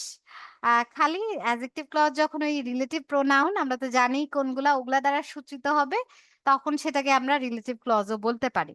এটা মাস্ট মনে রাখতে হবে। ওকে। সো চলেন অ্যাডজেক্টিভ ক্লজকে ইজি করার জন্য আমরা কিছু ট্রিক্স এপ্লাই করতে পারি। সেগুলো আমি আপনাদেরকে একটু বলে দেই। যেহেতু স্লাইডে নাই লিখেই দিচ্ছি। অ্যাডজেক্টিভ ক্লজ আ অলওয়েজ নাউনের পরে বসে নাউনকে মডিফাই করে। এই জিনিসটা তো আমরা জানি। সো ফার্স্ট যে স্ট্রাকচারটা আছে এটা একটু লিখি। Subject plus verb plus noun plus clause. এই যে স্ট্রাকচারটা আছে আমি বলব না যে সব ক্ষেত্রে এটা দ্বারা আপনারা অ্যাডজেক্টিভ ক্লজ বের করতে পারবেন বাট 95% ক্ষেত্রে দেখবেন যে নাউনের পরে সাবজেক্ট ভার্ব তারপর একটা নাউন বসেছে এবং এর পরে যে ক্লজটা থাকে সেটা অ্যাডজেক্টিভ ক্লজই হয়। যেমন আমি একটা উদাহরণ দিচ্ছি। I know the book that is red. এখানে দ্যাট ইজ রেড এই পার্টে বা এই ক্লজে আন্ডারলাইন করা আছে। সো এখন এটা কোন ক্লজ হবে? আমরা যদি এই স্ট্রাকচারটা জানি তাহলে দেখেন ইট became so easier. Subject plus verb তারপর একটা নাউন দা বুক এবং এরপর একটা ক্লজ আছে। সো এটা অবভিয়াসলি অ্যাডজেক্টিভ ক্লজ হবে। স্ট্রাকচারটা মনে রাখলে আমরা এত কিছু না ভেবে ডিরেক্ট একদম পটাপট আনসার করতে পারি। যে আমরা স্ট্রাকচারটা জানি সাবজেক্ট তারপর ভার্ব তারপর নাউন তারপর যেহেতু একটা ক্লজ আছে এই ক্লজটা অবভিয়াসলি একটা অ্যাডজেক্টিভ ক্লজই হবে। বাট একটু বুঝে যদি আনসার করতে চাই দেখেন the book I know the book আমি একটা বই সম্পর্কে জানি দ্যাট ইজ রেড যার রং হচ্ছে লাল। সো এই দ্যাট ইজ রেড এটা এই নাউনের একটা মডিফায়ার না যে বইটা কেমন বইটার রং হচ্ছে লাল।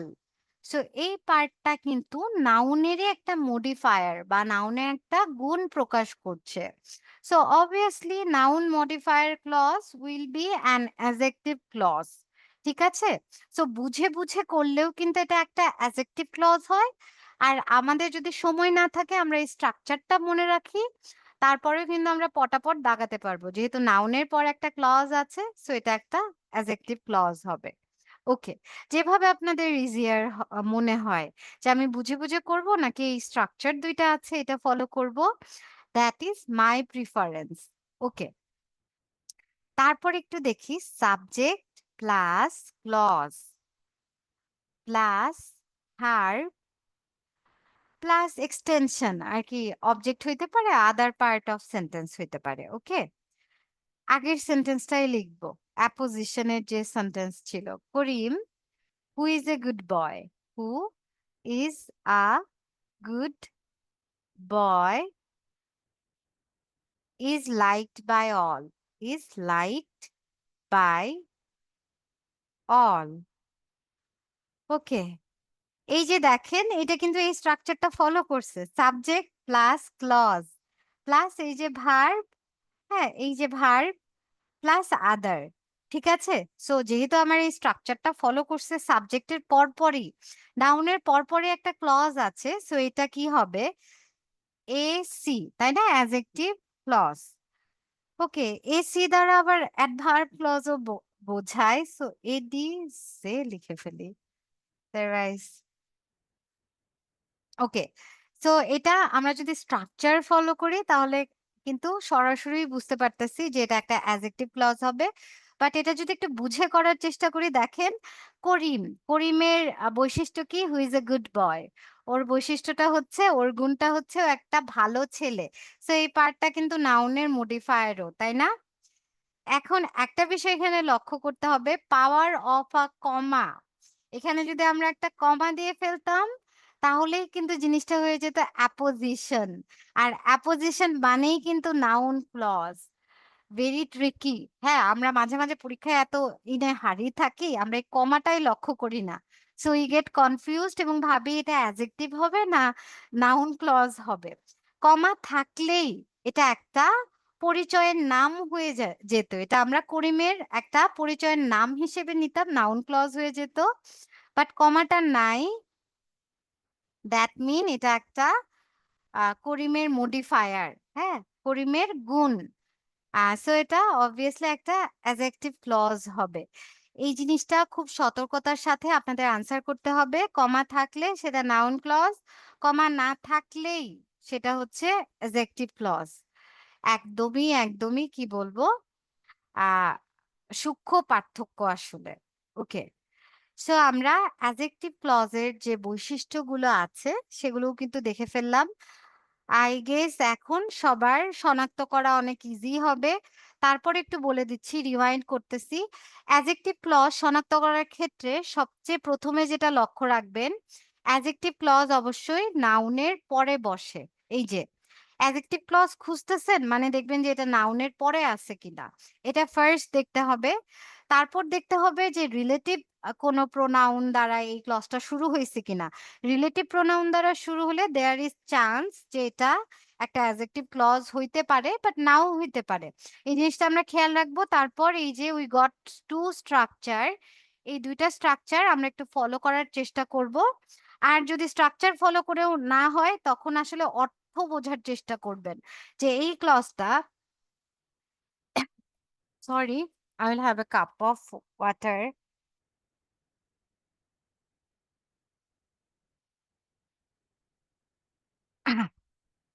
ওকে। সো যদি স্ট্রাকচার ফলো করেও না পারেন, মনে হয় যে স্ট্রাকচারও আমার ঠিক মনে নাই, তখন একটু মাথা ঠান্ডা করে দেখার চেষ্টা করবেন যে কাজটা কি করতেছে। এটা কি নাউন বা প্রোনাউনের আ দোষ, গুণ, অবস্থা, সংখ্যা, পরিমাণ প্রকাশ করতেছে? যদি করে তখন সেটা অ্যাডজেক্টিভ ক্লজ হয়ে যাবে। Okay, so there are actually so many ways to find out an adjective clause. তারপর এখানে নাউন ক্লজ আর অ্যাডজেক্টিভ ক্লজ এর কিছু পার্থক্য দেওয়া হয়েছে। এটা আমরা একটু সলভ করার চেষ্টা করব। দেখেন, I know where he lives. এই where he lives টা একটা নাউন ক্লজ, তাই না? কেন noun clause? Subject plus transitive verb plus clause. Transitive ভার্বের অবজেক্ট হইলে সেটা অবশ্যই একটা নাউন ক্লজ। আচ্ছা, এই সেন্টেন্সটাকে আমরা অ্যাডজেক্টিভ ক্লজে কিভাবে পরিণত করতে পারি? আ এখানে কি যোগ করলে এই বাক্যটাই একটা অ্যাডজেক্টিভ ক্লজ হয়ে যাবে? কেউ কি আনসার করতে পারবেন? দেখি এটা খুব হায়ার লেভেলের আসলে একটা প্রশ্ন। এটা কি কেউ পারবেন?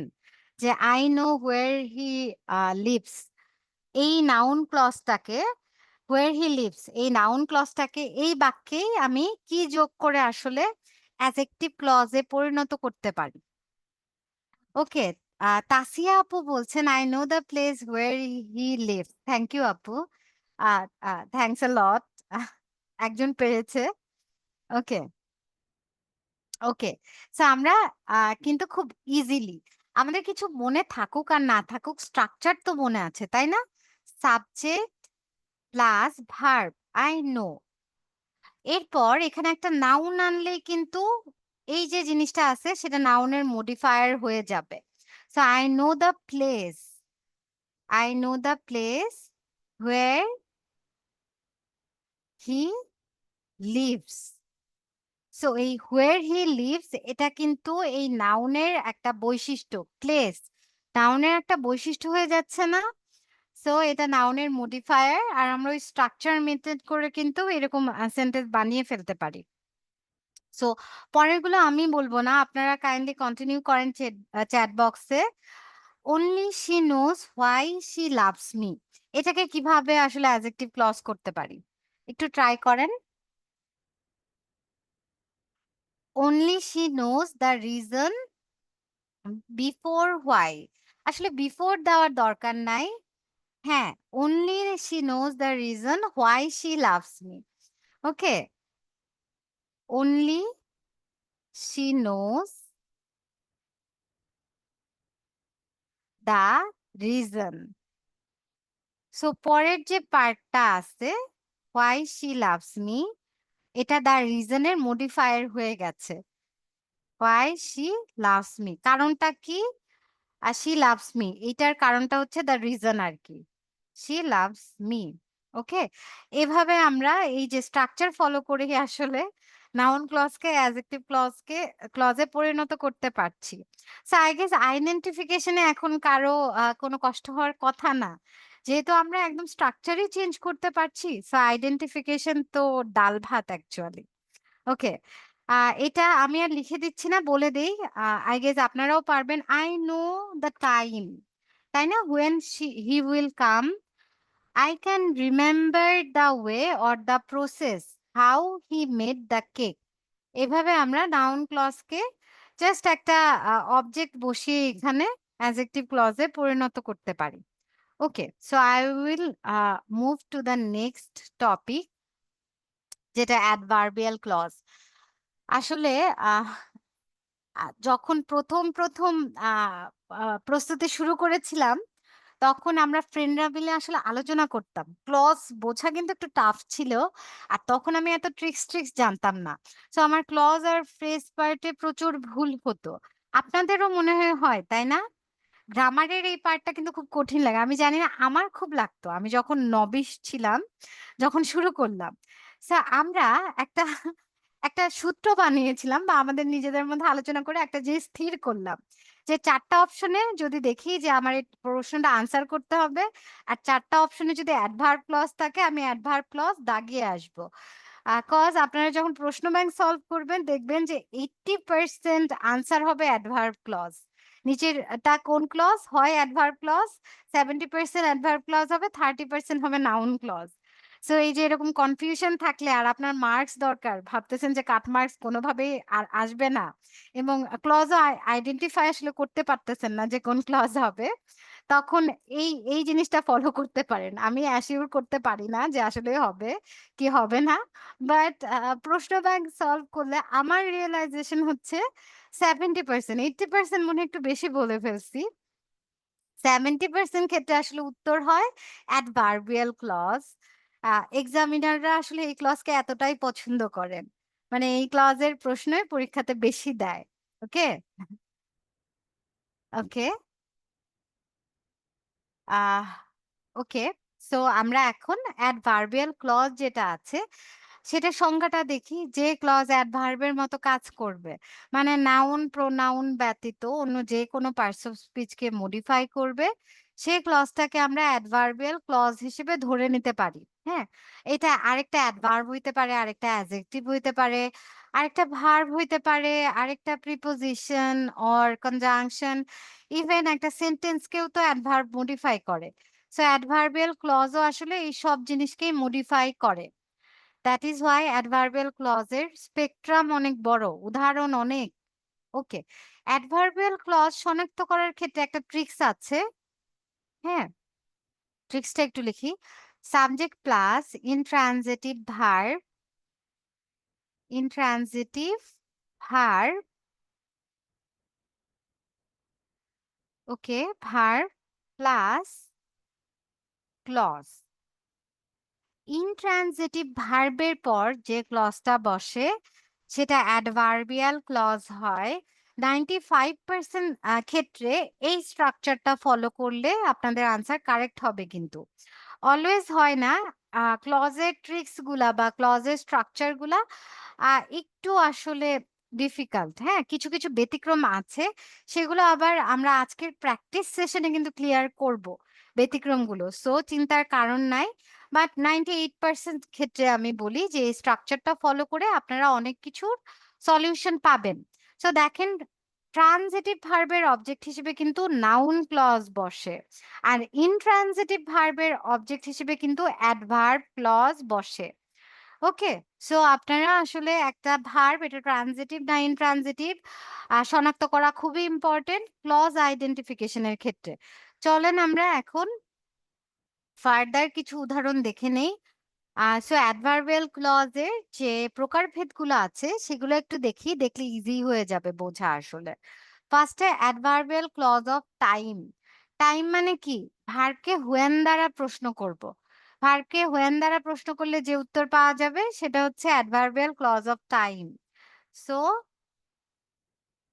আই উইল গো হোয়েন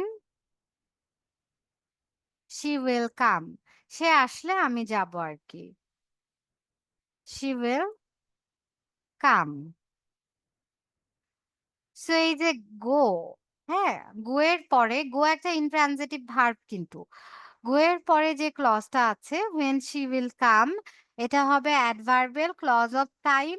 কারণ এটা ভার্বকে মডিফাই করছে। দেখেন, আই উইল গো, আমি কখন যাব, ভার্বের একটা গুণ প্রকাশ করছে কিন্তু, যখন সে আসবে। সো দ্যাট ইজ হোয়াই এটা ভার্বের মডিফায়ার দেখে এটা একটা অ্যাডভার্বিয়াল ক্লজ। ওকে, এখন adverbial clause of place. So এটা আমরা জানি ভার্বকে ওয়ের দ্বারা প্রশ্ন করলেই হবে। আই উইল গো, ওই একই জিনিস দিয়ে করি। I will go where he lives, সে যেখানে থাকে সেখানে আমি যাব। গো ভার্বের ডিরেকশন প্রকাশ করতেছে, সো অবভিয়াসলি গো ভার্বের মডিফায়ার একটা অ্যাডভার্ব ক্লজই হবে। Adverbial clause of reason. Reason মানে হোয়াই, কেন, কোনো কারণ মানে কেন দ্বারা প্রশ্ন করব। Okay, I will not go, I will not go since, since না দিয়ে অ্যাজ ইউজ করি। As I am sick. Okay, এখানে আবার as, okay, as I am sick, আমি যাব না কারণ আমি অসুস্থ। সো এই যে অ্যাজ আই এম সিক এটাও কিন্তু এই গো ভার্বের modifier. Okay, adverbial clause of result. Result এখানে ফলাফলটা কি, এটা যে ভার্ব দ্বারা প্রকাশ হবে, আর যে ক্লজ দ্বারা প্রকাশ হবে সেটা হবে অ্যাডভার্বিয়াল ক্লজ অফ রেজাল্ট। ওকে, তো চলেন, এটা দুইটা ক্লজ মার্কার আমরা ইউজ করতে পারি, এখানে দিয়েই দিছে so that or such that. আমি আসলে এখানে সাচ দ্যাট দিয়ে করে দেখাই। He is such a fool that you can't rely. So এই যে দ্যাট ইউ কান্ট রিলাই এই যে পার্টটা আছে এটা আসলে অ্যাডভার্বিয়াল ক্লজ অফ রেজাল্ট। সে একজন ফুল এই কারণে এটার ফলশ্রুতিতে এটার ফলাফল হিসেবে we can't rely on him. So এই পার্টটা একটা adverbial clause of result. Okay, adverbial clause of manner এটা অবশ্যই হাউ। হাউ দ্বারা প্রশ্ন করলে যে উত্তর পাবো সেটাই হচ্ছে adverbial clause of manner. So এটা কিভাবে uh he speaks as if সে কথা বলে কিভাবে how he were mad he were mad. So as if এর যে পরের পার্টটা আছে এটা হচ্ছে অ্যাডভার্বিয়াল ক্লজ অফ ম্যানার। তারপর অ্যাডভার্বিয়াল ক্লজ অফ কন্ডিশন যুক্তি মানে ওই যে কন্ডিশনাল সেন্টেন্স গুলা লিখলেই হয়। If I go he will come. ঠিক আছে? সো কন্ডিশনাল সেন্টেন্সে যে সাবঅর্ডিনেট ক্লজটা থাকে সেটা অলওয়েজ ইফ দিয়ে শুরু করি বা প্রোভাইডেড দিয়ে শুরু করি বা আনলেস দিয়ে শুরু করি। আপনারা মনে রাখবেন কোন কন্ডিশনাল সেন্টেন্স দেখতেছেন মানেই সাবঅর্ডিনেট ক্লজটা একটা অ্যাডভার্বিয়াল ক্লজ হবে কিন্তু। ইফ আই গো এই পার্টটা adverbial clause of condition. Okay, next part adverbial clause of comparison. কম্প্যারিজনের কথা বললেই আসলে কি কম্প্যারেটিভ ডিগ্রি দেন দ্বারা। ঠিক আছে, দেন দ্বারা যে ক্লজ গুলা শুরু হয় সেটা হচ্ছে adverbial clause of comparison. She is sweeter than I expected বা than I thought than I expected. So এই যে দেন এর পরে কম্প্যারিজন হিসেবে যে ক্লজটা থাকবে সেটা কিন্তু adverb clause. Okay, so comparison করার ক্ষেত্রে আমরা অ্যাডভার্ব ক্লজ ইউজ করি, এটা একটু মনে রাখবেন। তারপর হচ্ছে adverbial clause of concession and contrast. Principal ক্লজের থেকে বিপরীত একটা অর্থ প্রকাশ করতেছে এরকম যে সাবঅর্ডিনেট ক্লজটা থাকে সেটা হচ্ছে adverbial clause of contrast. Okay, so এই যে although he is poor he is honest. সে গরিব হলেও সৎ। সো এই যে দেখেন প্রিন্সিপাল ক্লজটা কি হি ইজ অনেস্ট। হ্যাঁ, এটার বিপরীত অর্থ অলদো হি ইজ পোর। ঠিক আছে, সো এই পার্টটা হচ্ছে বিপরীত অর্থ প্রকাশ করছে, দ্যাট ইজ ওয়াই এটা হচ্ছে অ্যাডভার্বিয়াল ক্লজ অফ কন্ট্রাস্ট এই পার্টটা। Okay, adverbial clause of purpose উদ্দেশ্য বোঝাতে যে অ্যাডভার্বিয়াল ক্লজ ব্যবহার করা হয় যে walk fast lest you should miss the train. Okay, so এই যে lest you should miss the train এটা হবে adverbial clause of purpose. Okay, so finally আমরা ক্লজ শেষ করে ফেলছি। দেখেন অ্যাডভার্বিয়াল ক্লজের স্পেকট্রাম কিন্তু অনেক বড়, এজন্য পরীক্ষাতে এখান থেকে আসলে এক্সামিনাররা অনেক বেশি প্রশ্ন দিয়ে থাকে।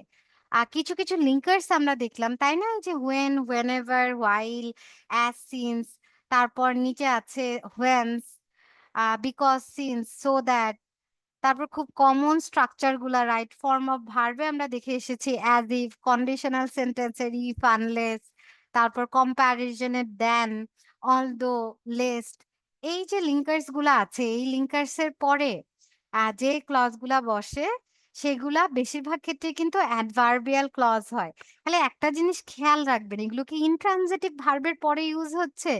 এই লিঙ্কার্স গুলা যদি ইনট্রানজিটিভ ভার্বের পরে ইউজ হয় তাহলে অবশ্যই সেটা অ্যাডভার্বিয়াল ক্লজ হয়ে যাবে। আই গেস আইডেন্টিফিকেশনে এখন কারো কোনো সমস্যা হবে না। মেইনলি নাউন, অ্যাডজেক্টিভ আর অ্যাডভার্বিয়াল ক্লজ থেকেই প্রশ্ন আসে, এজন্য আপনাদের স্লাইডে এই তিনটা ক্লজই রাখা হয়েছে। আই গেস আমরা এখন সবাই আইডেন্টিফাই করতে পারবো। ক্লাসের শেষে অবভিয়াসলি কিছু সলভ কোশ্চেন আছে সেগুলো দেখব। ক্লজ নিয়ে কারো কোনো প্রশ্ন আছে? এই টপিক কিন্তু খুবই ইম্পর্টেন্ট। কারো কোনো প্রশ্ন থাকলে নির্দ্বিধায় চ্যাট বক্সে করতে পারেন। আমি এক্সপ্লেইন করছি। ওকে? আ কারো কোনো প্রশ্ন থাকলে আ চ্যাট বক্সে করতে পারেন। I will explain.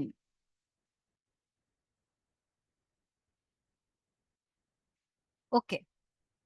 So I guess সবাই খুব ভালো করে আসলে প্রশ্ন নেই। আ প্রশ্ন নেই আপু। ওকে ২ জন বলেছেন প্রশ্ন নেই।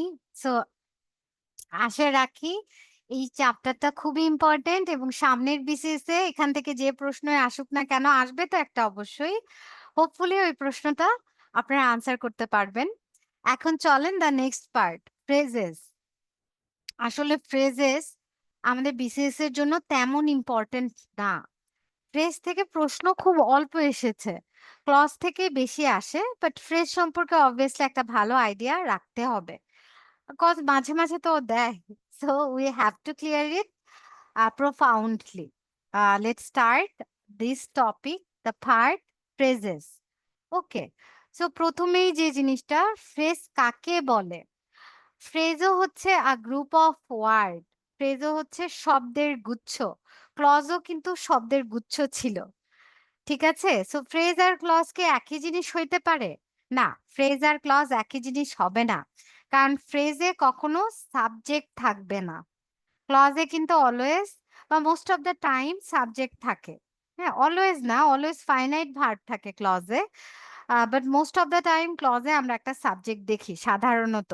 বাট ফ্রেজে কখনোই কোনো সাবজেক্ট থাকবে না।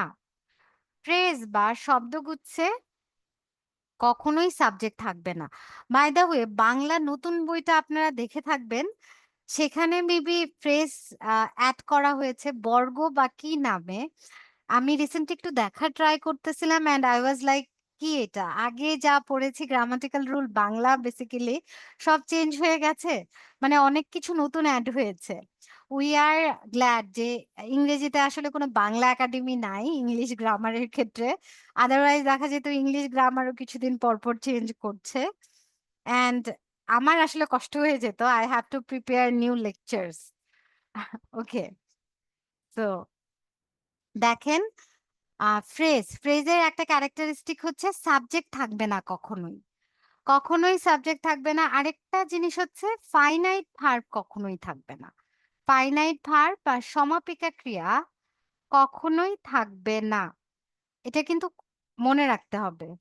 ফ্রেজ আর ক্লজ এর মধ্যে বেসিক পার্থক্য। আর আরেকটা জিনিস সব ফ্রেজই আ শব্দের গুচ্ছ হলেও আসলে একক পার্টস অফ স্পিচ হিসেবে কাজ করে। যেকোনো একটা পার্টস অফ স্পিচ এর কাজ করে থাকে বাক্যে। একক পার্টস অফ স্পিচ হিসেবে কাজ করে।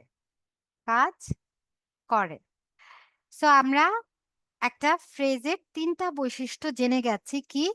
ফ্রেজে কখনোই সাবজেক্ট থাকবে না, কখনোই সমাপিকা ক্রিয়া বা ফাইনাইট ভার্ব থাকবে না এবং ফ্রেজগুলো বাক্যে একটা সিঙ্গেল পার্টস অফ স্পিচ এর হয় নাউন, হয় অ্যাডজেক্টিভ, হয় adverb single parts of speech এর মতো কিন্তু কাজ করে থাকে। চলেন ফ্রেজ নিয়ে এত আলোচনা করছি, একটা উদাহরণ দেই। যেমন he is a man of noble birth. By the way phrase কিন্তু আপনাদের মুখস্থেরও একটা পার্ট, তাই না? কিছু ফ্রেজের মিনিং ভোকাবুলারি পার্টের জন্য খুবই ইম্পর্টেন্ট। আপনারা কি প্র্যাকটিস করছেন ওই পার্টটা? কোন ফ্রেজের কি অর্থ এটা কি দেখা হচ্ছে? ভোক্যাব পার্টে কিন্তু একটা না একটা ফ্রেজ থাকেই। ওকে, হ্যাঁ, অনেকেই প্রোঅ্যাক্টিভ। ওকে, জি, জি আপু অনেক আনসার পাচ্ছি। Thank you. সো ফ্রেজ পড়াচ্ছি। ফ্রেজের যে রুলস বা আইডেন্টিফিকেশন পার্টটা আছে এটা আজকে ক্লিয়ার হবে। বাট ভোক্যাব যে পার্টটা আছে ওটা কিন্তু যেকোনো ভোকাবুলারি পার্ট থেকে অবশ্যই, অবশ্যই অক্টোবর, নভেম্বরের মধ্যেই আপনাদের ক্লিয়ার করতে হবে। পরীক্ষার আগে ভোকাবুলারি পড়া যায় না। সো সার্কুলার দেওয়ার আগে আপনারা ভোক্যাব পার্টটা খুব স্ট্রং করে ফেলবেন। ওকে। So he is a man of noble birth. দেখেন এখানে ৩ টা শব্দ আছে, তাই না? Of Nobel birth. সে একটা ভালো বংশের লোক। সো এই যে অফ নোবেল বার্থ এখানে কোনো সাবজেক্ট নাই, কোনো ফাইনাইট ভার্ব নাই। ২ টা শর্ত পূরণ করছে। আর দেখেন এটা এই যে ম্যান শব্দটা আছে নাউন এর একটা মডিফায়ার হিসেবেও কিন্তু কাজ করছে। যে সে কি ধরনের মানুষ? সে একটা ভালো বংশের মানুষ। সো এটা নাউনের মডিফায়ার। দ্যাট ইজ হোয়াই এটা কোন পার্টস অফ স্পিচ হবে? চ্যাট বক্সে আনসার করেন। অ্যাডজেক্টিভ। ওকে, হ্যাঁ। এটা হচ্ছে অ্যাডজেক্টিভ হবে, তাই না? সো এই যে অফ নোবেল বার্ড এই শব্দগুচ্ছটা কিন্তু ৩ টা শর্তই পূরণ করে ফেলছে। আ সাবজেক্টও নাই, ফাইনাইট ভার্বও নাই, আর একক পার্টস অফ স্পিচ হিসেবে কাজ করতেছে। দ্যাট ইজ হোয়াই এটা অবভিয়াসলি একটা ফ্রেজ হবে। স্পেসিফিক করে বললে অ্যাডজেক্টিভ ফ্রেজ হবে। সো হোপফুলি ফ্রেজের যে ডেফিনেশনটা আছে সেটা এখন আমাদের ক্লিয়ার একদম। ফ্রেজের প্রকারভেদ আসলে একেক বইয়ে ফ্রেজের প্রকারভেদ একেক রকম। কিছু বইয়ে আছে ফ্রেজ ৬ প্রকার, প্রোনাউন আর ইন্টারজেকশন বাদ দিয়ে সব পার্টস অফ স্পিচের আসলে ফ্রেজ হয়। কিছু বইয়ে আছে ফ্রেজ ৭ প্রকার। আবার এখানে দেখেন এই যে জিরান্ড ফ্রেজ, ইনফিনিটিভ ফ্রেজ বা পার্টিসিপল ফ্রেজ এই ৩ টাই কিন্তু ভার্ব ফ্রেজের অংশ। তাই না? এগুলো হচ্ছে কি নন ফাইনাইট ভার্ব। সো এগুলো ভার্ব ফ্রেজের অংশ। আবার এই যে অ্যাপোজিটিভ মানে অ্যাপোজিশন হিসেবে যে ফ্রেজ কাজ করে সেটা কি আমরা নাউন ফ্রেজের অংশ হিসেবে কিন্তু ধরতে পারি। ওকে? সো এটার আসলে ডেফিনিট কোনো প্রকারভেদ নাই। আর প্রকারভেদগুলো কত প্রকার এটা তো আসলে প্লে নার্সারির আ আ কি বলবো? প্লে নার্সারিতে আমরা এই জিনিসগুলো জানতাম। এখন আ these are not needed. চলেন আইডেন্টিফিকেশন পার্টের জন্য যে প্রকরণগুলা ইম্পোর্টেন্ট ওইটা ডেফিনিটলি নিডেড। আর এখন ক্লাসে আমরা ওই ইম্পোর্টেন্ট জিনিসগুলাই ক্লিয়ার আউট করব। শুরু করতেছি। ফার্স্টেই যে ৬ প্রকার পার্টস অফ স্পিচ এর কথা আমি বললাম। Noun, adjective, adverb, verb, preposition আর কনজাংশন। এই প্রকরণগুলার ফ্রেজগুলা সম্পর্কে ভালো আইডিয়া রাখতে হবে কারণ এখান থেকে আসলে প্রশ্ন এসে থাকে। সো আমরা একটু দেখি নাউন ফ্রেজ। ওকে, যে সকল ফ্রেজ আসলে নাউনের মতো কাজ করে মানে নাম প্রকাশ করে সেগুলাই নাউন ফ্রেজ। বেশি কিছু না, নাম প্রকাশ করলে নাউন ফ্রেজ হবে এটা আমরা জানি। দেখেন নাউন ফ্রেজ শনাক্ত করার জন্য কিন্তু ওই ক্লজের যে ট্রিক্স গুলা আছে সেগুলাই কাজ করতেছে। ফার্স্টে ট্রানজিটিভ ভার্বের অবজেক্ট হিসেবে। ওকে, ট্রানজিটিভ ভার্বের অবজেক্ট এটা কি হইতে পারে? আই লাইক, লাইক তো একটা transitive verb. So I like to play football. Play football. এটা দেখে অনেকে ভাবে যে এটা কি?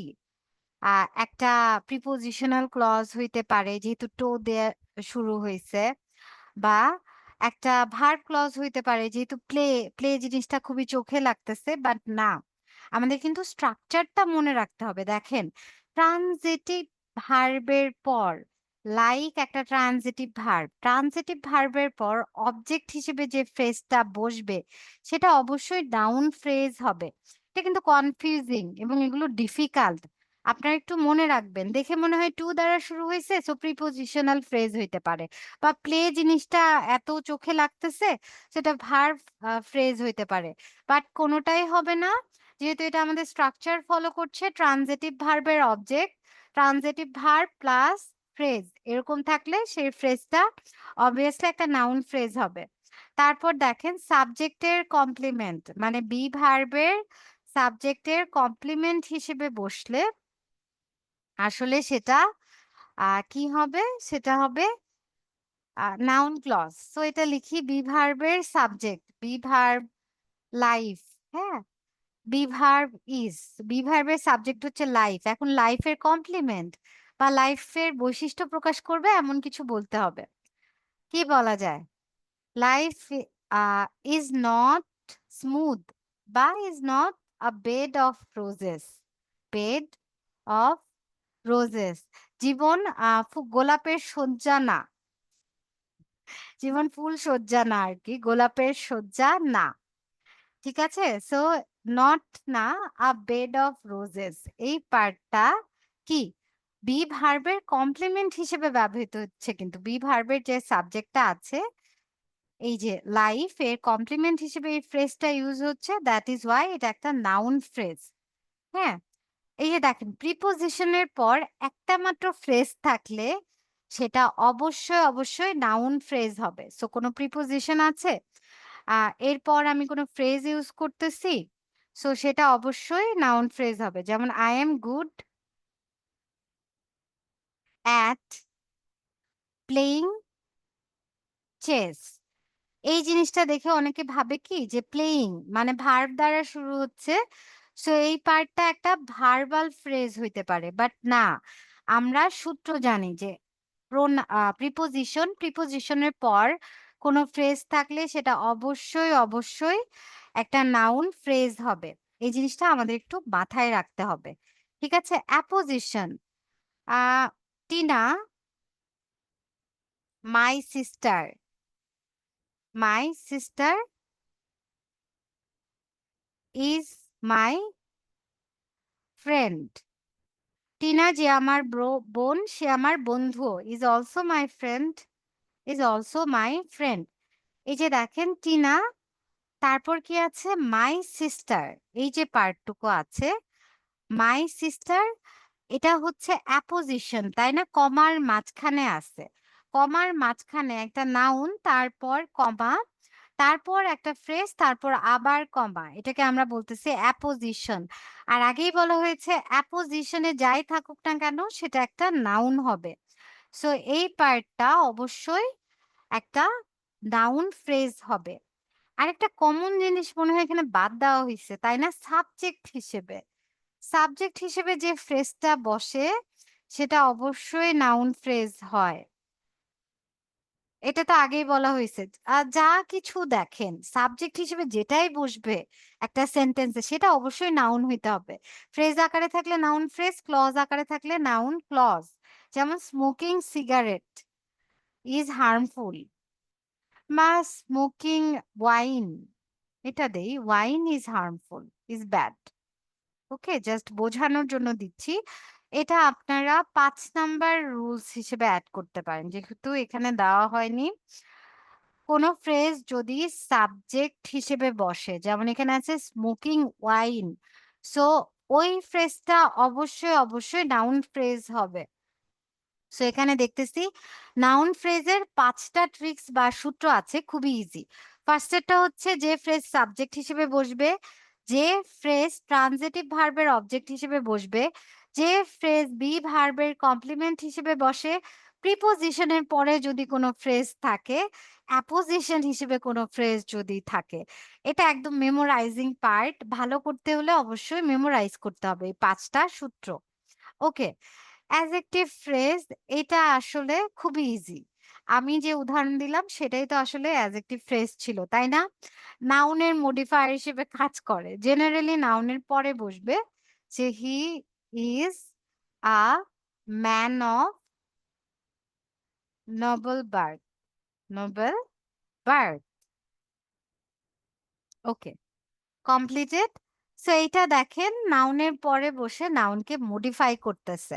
অ্যাডজেক্টিভ ফ্রেজের কাজই হচ্ছে নাউনকে মডিফাই করা। নাউন বা প্রোনাউনের দোষ গুণ অবস্থা সংখ্যা পরিমাণ যে ফ্রেজ দ্বারা প্রকাশ করা হবে সেটাই অ্যাডজেক্টিভ ফ্রেজ। জেনারেলি এটা নাউনের পরে বসে। এটার কোনো ট্রিক্স নাই, এটা আসলে আপনাদের একটু বুঝে বুঝে, এই যে কোনো ফ্রেজের নিচে যদি আন্ডারলাইন থাকে এবং ওটা যদি নাউনের পরে থাকে স্পেসিফিক্যালি, তখন এটা বুঝে বুঝে আপনারা বের করবেন যে এটা কি আসলে নাউনকে মডিফাই করতেছে কিনা। যদি করে অবভিয়াসলি অ্যাডজেক্টিভ ফ্রেজ হবে।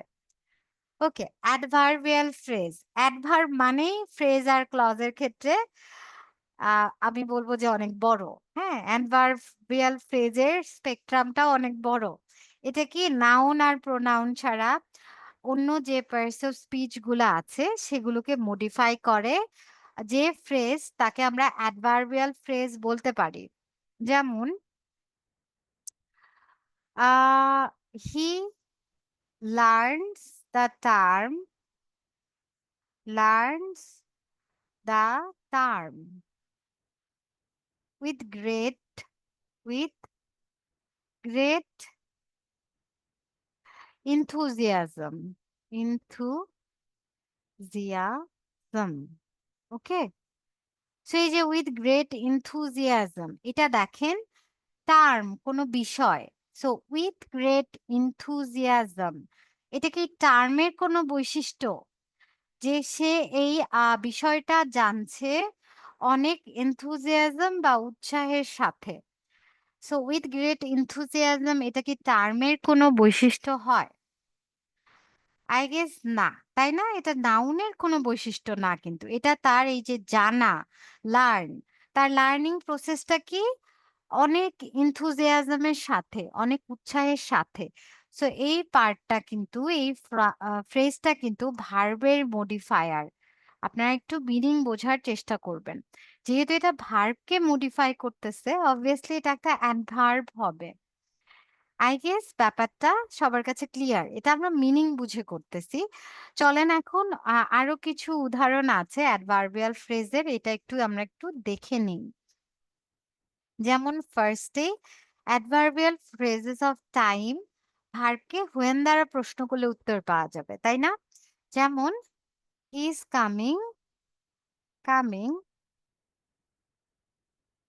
উইদিন আ আওয়ার, সে আসতেছে কখনের মধ্যে, উইদিন আ আওয়ার, তার আসার, হ্যাঁ, বৈশিষ্ট্যটা কি ১ ঘন্টার মধ্যে আসবে। সো অবশ্যই ভার্বের মডিফায়ার, দ্যাট ইজ হোয়াই এটা হচ্ছে adverb phrase. Adverbial phrases of place কি হইতে পারে? I heard a sound in the street. আমি একটা শব্দ শুনলাম কোথায়? স্ট্রিটে অবস্থানকালে। সো এটা শোনা, আমার শোনার জায়গাটা কোথায়? আমি যে শব্দটা শুনতে পারছি, এটার প্লেসটা কোথায়? এটা হচ্ছে ইন দ্য স্ট্রিট। ওকে, ও ড্রিঙ্কিং হবে না, ড্রিঙ্কিং ওয়াইন হবে না? আহা, মুশফিক ভাই বলছেন। ওকে, হ্যাঁ ভাই, এখানে আসলে উদাহরণটা একটু, এটাকে কি বলে? এটা কিন্তু বাংলায় একটা উদাহরণ আছে, আমি ভুলে গেছি। আহ উপমার, মানে এটাকে কি জানি বলে? আহ, এটা বাক্যের গুণ কেন জানি হারাইছে, এটা একটা বাংলা উদাহরণ আছে, গ্রামাটিক্যাল টার্ম আমি ভুলে গেছি। এই যে স্মোকিং ওয়াইন, ওয়াইন তো আমরা খাই, ওয়াইন তো স্মোকিং সিগারেট হইতো। তো আমি ড্রিঙ্কিং ওয়াইন লিখে দেই, বেটার। ওকে, ড্রিঙ্কিং ওয়াইন, এটা প্রবাবলি উপমার ভুল প্রয়োগ তো না, এটাকে কি জানি বলে, যোগ্যতা হারাইছে আমার বাক্যটা আসলে। বাট ভুলে গেছি, Bangla grammar is not my forte. গুরুচণ্ডালী দোষ না, এটা গুরুচণ্ডালী দোষ না, ফর্মাল আর ইনফর্মালের আহ মিল হয়নি আসলে। ওকে, সো ড্রিঙ্কিং ওয়াইন, এটা কিছু একটা বাংলায়। ওকে, আচ্ছা, এখন আমরা এই পার্টটা কন্টিনিউ করি। ওকে, সো দেখেন যে I hard a sound in the street. So আমি যে শব্দটা শুনতে পাচ্ছি, শব্দ শোনার জায়গাটা হচ্ছে in the street. So hard, যে ভার্বটা আছে, এটার মডিফায়ার কিন্তু in the street, that is why এটা একটা অ্যাডভার্ব ফ্রেজ হবে। তারপর অ্যাডভার্বিয়াল ফ্রেজেস অফ ম্যানার, এটা হতে পারে the bus runs at a high speed. এই যে বাসটা আছে, এটা দৌড়ায়, এটা চলাচল করে খুব দ্রুত গতিতে। সো এটা কিন্তু রান ভার্ব, যেটা আসলে চলাচল করছে কিভাবে, খুব দ্রুত গতিতে। রান ভার্বের মডিফায়ার হচ্ছে এট এ হাই স্পিড। ভার্বের মডিফায়ার মানে adverb phrase. Adverbial phrases of cause and purpose. Okay, এটা একটু দেখি। He became sad to see the miseries, to see the okay, to see the miseries of the poor. So এখানে the miseries, to see the miseries of the poor, এখানে আমি underline করেছি। So এই যে দেখেন কজ অ্যান্ড পারপাস কি কারণে সে sad হয়ে গেল, এটার কজটা কি ছিল? To see the miseries of the poor, পোরের দরিদ্রদের দুর্দশা দেখে। সো বিকেম ভার্বের মডিফায়ার হচ্ছে to see the miseries, that is why এটা adverbial phrase. Direction, he goes to the west, সে পশ্চিমে যায়। সো এই যে টু দ্য ওয়েস্ট, এই যে অ্যাডভার্বিয়াল ক্লজটা টু দ্য ওয়েস্ট, এটা গো ভার্বের ডিরেকশন বোঝাচ্ছে তাই না? একটা ইনট্রানজিটিভ ভার্ব, ওইটার ডিরেকশন হিসেবে ইউজ হচ্ছে টু দ্য ওয়েস্ট। সো অবশ্যই এটা ভার্বের মডিফায়ার মানে অ্যাডভার্বিয়াল ফ্রেজ। ডিউরেশন, এটা আমরা একটু দেখি, খুবই সহজ। ইট হ্যাজ বিন রেইনিং, আসলে বৃষ্টি পড়া হঠাৎ করে থেমে গেছে। আই এম অলসো ওয়েটিং কখন ইট উইল রেইন। হ্যাঁ, since raining, I hope it will rain soon. Okay, তাহলে এটা দেখেন অ্যাডভার্বিয়াল ফ্রেজেস অফ ডিউরেশন। হ্যাঁ, কখন থেকে বৃষ্টি পড়ছে, ডিউরেশনটা কি? Since morning. হ্যাঁ, সকাল থেকে হচ্ছে বৃষ্টি পড়ছে। সো যেহেতু ডিউরেশন বোঝানো হচ্ছে মর্নিং, ভার্বের ডিউরেশন বোঝাতো হচ্ছে, সো এটা একটা ভার্বের মডিফায়ার এবং এটা একটা অ্যাডভার্বিয়াল ফ্রেজ। ওকে, সো অ্যাডভার্বিয়াল ফ্রেজের যে পার্টটা আছে সেটা আমরা শেষ করে ফেলেছি। এটা আনসার করার জন্য আসলে অ্যাডভার্বের কাজ, অ্যাডভার্ব কিভাবে কোন পার্টস অফ স্পিচকে মডিফাই করে সেটা সম্পর্কে একটা খুব ভালো আইডিয়া থাকতে হবে। ওইটা থাকলেই আসলে আমরা অ্যাডভার্বিয়াল ফ্রেজটাও আইডেন্টিফাই খুব ইজিলি করতে পারবো। Let's move to the next one, prepositional phrase.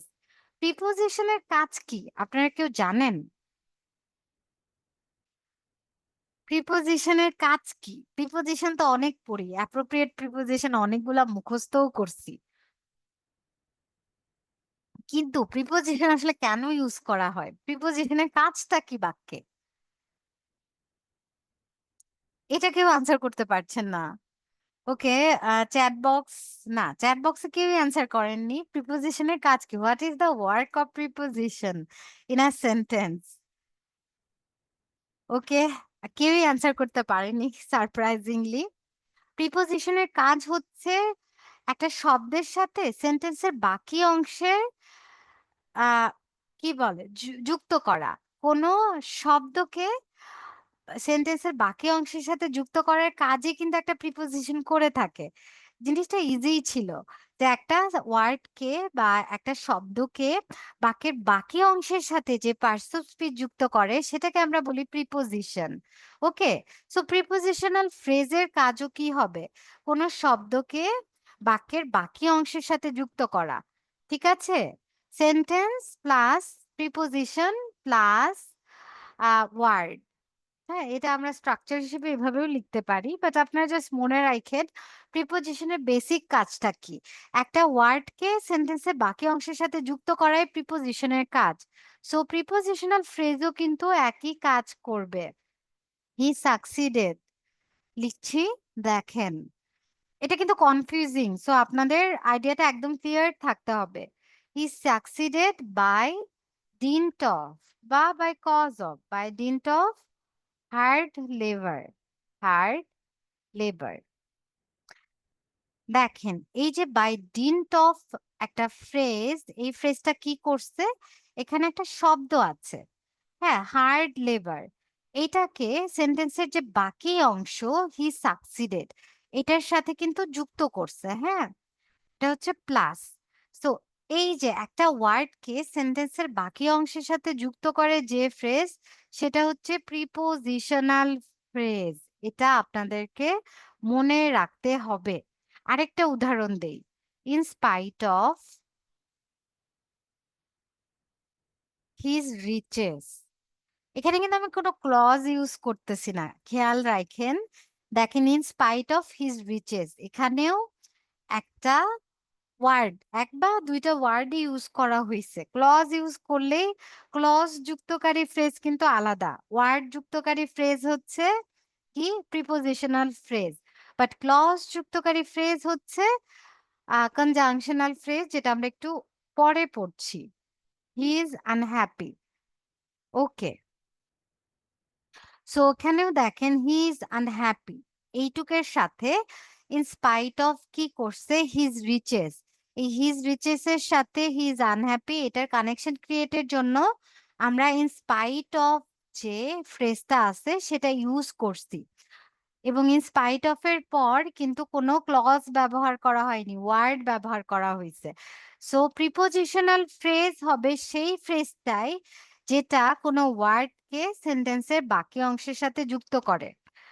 B watchful, ওয়ার্ডকে যুক্তকারী ফ্রেজ হচ্ছে প্রিপোজিশনাল ফ্রেজ। আর দেখেন কনজাংশনাল ফ্রেজ কোনটা, এটা হবে clause plus phrase plus clause. দুইটা ক্লজকে যে ফ্রেজ যুক্ত করে সেটাকে আমরা বলি আসলে কনজাংশনাল ফ্রেজ। যেমন এটা কি বলতে পারি, he left the place as soon as soon as I came। হ্যাঁ, তাহলে দেখেন এখানে দুইটা ক্লজ আছে না, হি লেফট দ্য প্লেস একটা ক্লজ, আই কেম এটা আরেকটা ক্লজ। দুইটা ক্লজকে যুক্ত করছে কোন ফ্রেজটা, অ্যাজ সুন অ্যাজ। সো দুইটা ক্লজকে যুক্ত করছে দেখে অ্যাজ সুন অ্যাজ একটা কনজাংশনাল ফ্রেজ হবে। এটার আরো অনেক উদাহরণ আছে, যেমন আমরা পড়ে আসলাম she speaks as if she were mad. So she speaks এটা একটা ক্লজ, আবার শি ওয়ার ম্যাড এটা একটা ক্লজ। এই দুইটা ক্লজকে যুক্ত করছে as if, so as if একটা কনজাংশনাল ফ্রেজ হবে। সো আই গেস আপনারা প্রিপোজিশনাল ফ্রেজ আর কনজাংশনাল ফ্রেজ আর ভুল করবেন না। কনজাংশনাল ফ্রেজ ক্লজকে যুক্ত করে, আর প্রিপোজিশনাল ফ্রেজের কাজ হচ্ছে শব্দের সাথে বাক্যের বাকি অংশের সম্পর্ক সাধন করা। ওকে, ফাইনালি আমরা ফ্রেজও শেষ করে ফেলেছি। There is a poll question, let's try to answer it. আপনারা সঠিক উত্তর একটু চ্যাট বক্সে দেন আর আমি এটা একটু অ্যানালাইজ করি। I know the man wearing a blue shirt. প্রশ্নটাকে একটু দেখি। Which of the following sentence does not contain a phrase? মানে নিচে কোন সেন্টেন্সে ফ্রেজ নাই? So I know the man wearing a blue shirt. Wearing a blue shirt তো obviously একটা phrase, কারণ এখানে সাবজেক্টও নাই, ফাইনাইট ভার্বও নাই। ওকে, বলেন তো এটা কোন phrase? I know the man wearing a blue shirt. এটা কোন ফ্রেজ হইতে পারে বলেন তো? ওকে, হ্যাঁ, আমিনুল ভাই বলছেন, মুশফিক ভাই বলছেন, কাউসার ভাই, তাসিয়া আপু, সবাই। হ্যাঁ, এটা adjective, everyone knows the answer. I guess সবাই ফ্রেজ পার্টটা আসলে বুঝতে পেরেছেন। I know the man wearing a blue shirt, এটা কিন্তু দ্য ম্যান একটা নাউনের মডিফায়ার, তাই না? So wearing a blue part হবে একটা adjective phrase. Karim kicked the ball against the wall, এখানেও কোনো ক্লজ নাই। বলেন এটা কোন ফ্রেজ? এটা কোন ফ্রেজ হবে? Karim kicked the ball against the wall. Okay, এটাও সবাই পারছে, অ্যাডভার্ব ফ্রেজ। ইয়েস, এটা হচ্ছে কিক। আমি যে লাথি দিলাম বলটাতে, ওটার ডিরেকশনটা কি? এগেইনস্ট দ্য ওয়াল, তাই না? এটা ডিরেকশন হচ্ছে এগেইনস্ট দ্য ওয়াল, সেটা ভার্বের মডিফায়ার। দ্যাট ইজ ওয়াই এটা একটা অ্যাডভার্ব ফ্রেজ। সো দেখেন এই যে আমরা আনসার মেবি পেয়ে গেছি। Who can imagine that he, subject আছে, ওয়াজ ফাইনাইট ভার্ব আছে, সো এটা একটা ক্লজ। এখানে কোনো ফ্রেজ নাই, এটা একটা ক্লজ, আনসার হবে এটা। ওকে, এখানে একটু ট্রাই করি, এটা কোন ফ্রেজ হবে? এটা আসলে মুখস্থ, আমরা জানি। বলেন 2 নাম্বার, এটা কোন ফ্রেজ? প্রিপোজিশনের পর কোন ফ্রেজ হয়? About is a preposition. বলেন এটা কি হবে? নাউন। ইয়েস, এটা জাস্ট আমাদের মুখস্থ রাখতে হবে। প্রিপোজিশনের পর কোনো ফ্রেজ মানেই চোখ বন্ধ করে নাউন ফ্রেজ। ওকে, খুব কঠিন দুইটা টপিক আসলে। ফ্রেজ আর ক্লজ আমরা হোপফুলি শেষ করে ফেলেছি। আর সবার রেসপন্স দেখে আজকের ক্লাসে আমার ডেফিনিটলি মনে হচ্ছে আই গেস সবাই বুঝতে পেরেছেন এবং হোপফুলি পরীক্ষার হলেও এখানে আমরা ২ থেকে ৪ নাম্বার পেতে যাচ্ছি। সো কারো কোনো প্রশ্ন থাকলে এখন কিন্তু আনসার করতে মানে আমাকে চ্যাট বক্সে আস্ক করতে পারেন। I will answer. যেকোনো প্রশ্ন থাকলে যেহেতু এটা খুবই ইম্পোর্টেন্ট একটা টপিক, আমি বলব গ্রামারের সবচেয়ে ইম্পোর্টেন্ট টপিকটা আজকে আমরা ক্লিয়ার করলাম। কঠিন না কিন্তু জাস্ট কিছু ট্রিক্স জানতে হবে আমাদের। স্ট্রাকচার গুলো একটু মুখস্থ রাখতে হবে। তাহলে আমরা আনসার করতে পারবো। কোনো প্রশ্ন কি আসছে চ্যাট বক্সে? বাই দ্য ওয়ে ভোকাবের আরেকটা পার্ট আছে কিন্তু অ্যানালজি। ওকে, আমরা প্রশ্ন সলভ করার আগে অ্যানালজি পার্টটা একটু দেখে নিব, বাট তার আগে আমি কোশ্চেন এক্সপেক্ট করছি। Okay, hopefully there is no confusion as there is no question. আসলে অ্যাপোজিশন ছাড়া অন্য ক্লজে কমা ব্যবহার করা হয় না। আমিনুল ভাই প্রশ্ন করেছেন, ইয়েস ভাই, অ্যাপোজিশনটা কিন্তু নাউনের পরে বসে। এটা একটু খেয়াল রাখবেন। সো মাঝে মাঝে আপনারা দেখবেন যে নাউন অনেকগুলা ক্লজ যখন একসাথে বসানো হয় তখন জাস্ট সংখ্যা মানে একাধিক জিনিস থাকলে আমরা কি করি, এটা কমা দিয়ে দিয়ে বসাই না? সো এক্ষেত্রে কিন্তু আমরা কমা দিয়ে কোনো ক্লজ বসাতে পারি সংখ্যা দিকের কারণে বা অন্য কোনো কারণে, তখন সেটা অ্যাপোজিশন হবে না। অ্যাপোজিশনের ক্ষেত্রে আমরা খেয়াল রাখবো অ্যাপোজিশনটা নাউনের পরে কমার মাঝখানে থাকে। তো এটা কিন্তু নাউনের পরে বসে, নাউনের মডিফায়ার হিসেবে কাজ করে। এই জিনিসটা একটু খেয়াল রাখতে হবে। ওকে, একটা প্রশ্ন পেয়েছি। আই হোপ আপনার কনফিউশন ক্লিয়ার। ওকে, চলেন। অ্যানালজিটা কি? অ্যানালজিটা হচ্ছে আসলে ভোকাবের একটা পার্ট। একটা সম্পর্ক দেওয়া থাকবে প্রশ্নে, ওই সম্পর্ক অনুযায়ী আপনাদের হচ্ছে আনসার করতে হবে। সম্পর্কগুলো বিপরীত সম্পর্ক হয়, মানে সিনোনিম। হ্যাঁ, সিনোনিমও থাকবে বা অ্যান্টোনিমও থাকতে পারে। এনালজি, হ্যাঁ, অ্যান্টোনিমও থাকতে পারে। সো এই অ্যানালজি যে জিনিসটা আছে বিসিএস এর জন্য তেমন ইম্পর্টেন্ট না, বাট আসে। এটা যে আসে না এমন কিছু না। এইটাতে ভালো করতে হলে অবশ্যই ভোকাব যে নলেজটা আছে সেটা ভালো করতে হবে এবং অনেক প্র্যাকটিস করতে হবে। দেখা যায় প্রশ্ন অনেক রিপিট হয়। ঠিক আছে? সো যেকোনো ভোকাবুলারি বই নিয়ে অ্যানালজি যে পার্টটা আছে সেখানে আগেরবার বিসিএস এ যা আসছে বা অন্য চাকরির প্রশ্নে যেগুলো আসছে সেগুলো আপনারা একটা থরো রিড দিতে পারেন। ওকে, তাহলে অনেক কিছু ক্লিয়ার হয়ে যাবে। আর আমি কয়েকটা বোঝানোর চেষ্টা করি। এটা আসলে vocab পার্ট তো বোঝানোর অমন কিছু নাই। ২ টা জিনিস খেয়াল রাখবেন, বিপরীত সম্পর্ক হইতে পারে বা সমান সম্পর্ক হইতে পারে। তো ফার্স্ট যেটা আছে এটা একটু আমরা সলভ করার ট্রাই করি। দেখেন, এখানে আছে which one of the following pairs is similar, মানে সাদৃশ্য কোনটার সাথে কি? Similar in relationship to his আর snake। তো স্নেক মানে সাপের শব্দটা, সাপের জোরে যে শব্দটা বের হয়, ফেরোসিয়াস যে ভয়েস সেটা কিন্তু হিস। ওকে, সাপ রেগে গেলে বা সাপ বিপদে পড়লে হিস সাউন্ড করে। ঠিক আছে? ওকে, সো এটার সাথে সমান সম্পর্ক কোনটা হইতে পারে? নোটস মিউজিক, না এটা হবে না। স্প্ল্যাশ ওয়াটার, এটাও হবে না। ক্যাট মিউ, আচ্ছা মিউ মিউ কিন্তু ক্যাট আদর যখন চায় তখন করে বা নরমালি করে। বিড়াল রেগে গেলে বা বিপদে পড়লে বা অ্যাংরিলি কিন্তু মিউ মিউ করে না। বিড়ালের একটা আদরের শব্দ হচ্ছে মিউ।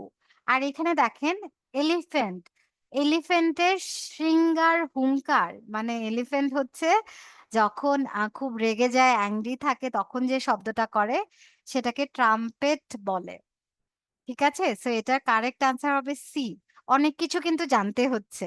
অ্যানালজি আনসার করার জন্য আসলে একটা deep vocab knowledge important. So hiss যদি স্নেকের হয়, ট্রাম্পেট হবে এলিফ্যান্টের। দেখেন রেপটাইল, রেপটাইল হচ্ছে সরীসৃপ, তাই না? সরীসৃপের একটা প্রকারভেদ হচ্ছে লিজার্ড বা টিকটিকি। তাহলে ফুল, তাহলে ফুলের একটা প্রকারভেদ আমাদের নিতে হবে।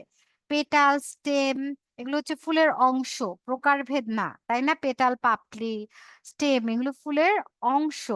অ্যালিগেটর তো একটা ডিফারেন্ট প্রাণী, কুমির, তাই না? এটা তো হবেই না। সো ফুলের একটা প্রকারভেদ হচ্ছে ডেইজি। হ্যাঁ, ফুলের একটা প্রকারভেদ ডেইজি, সো আনসার হবে ডেইজি।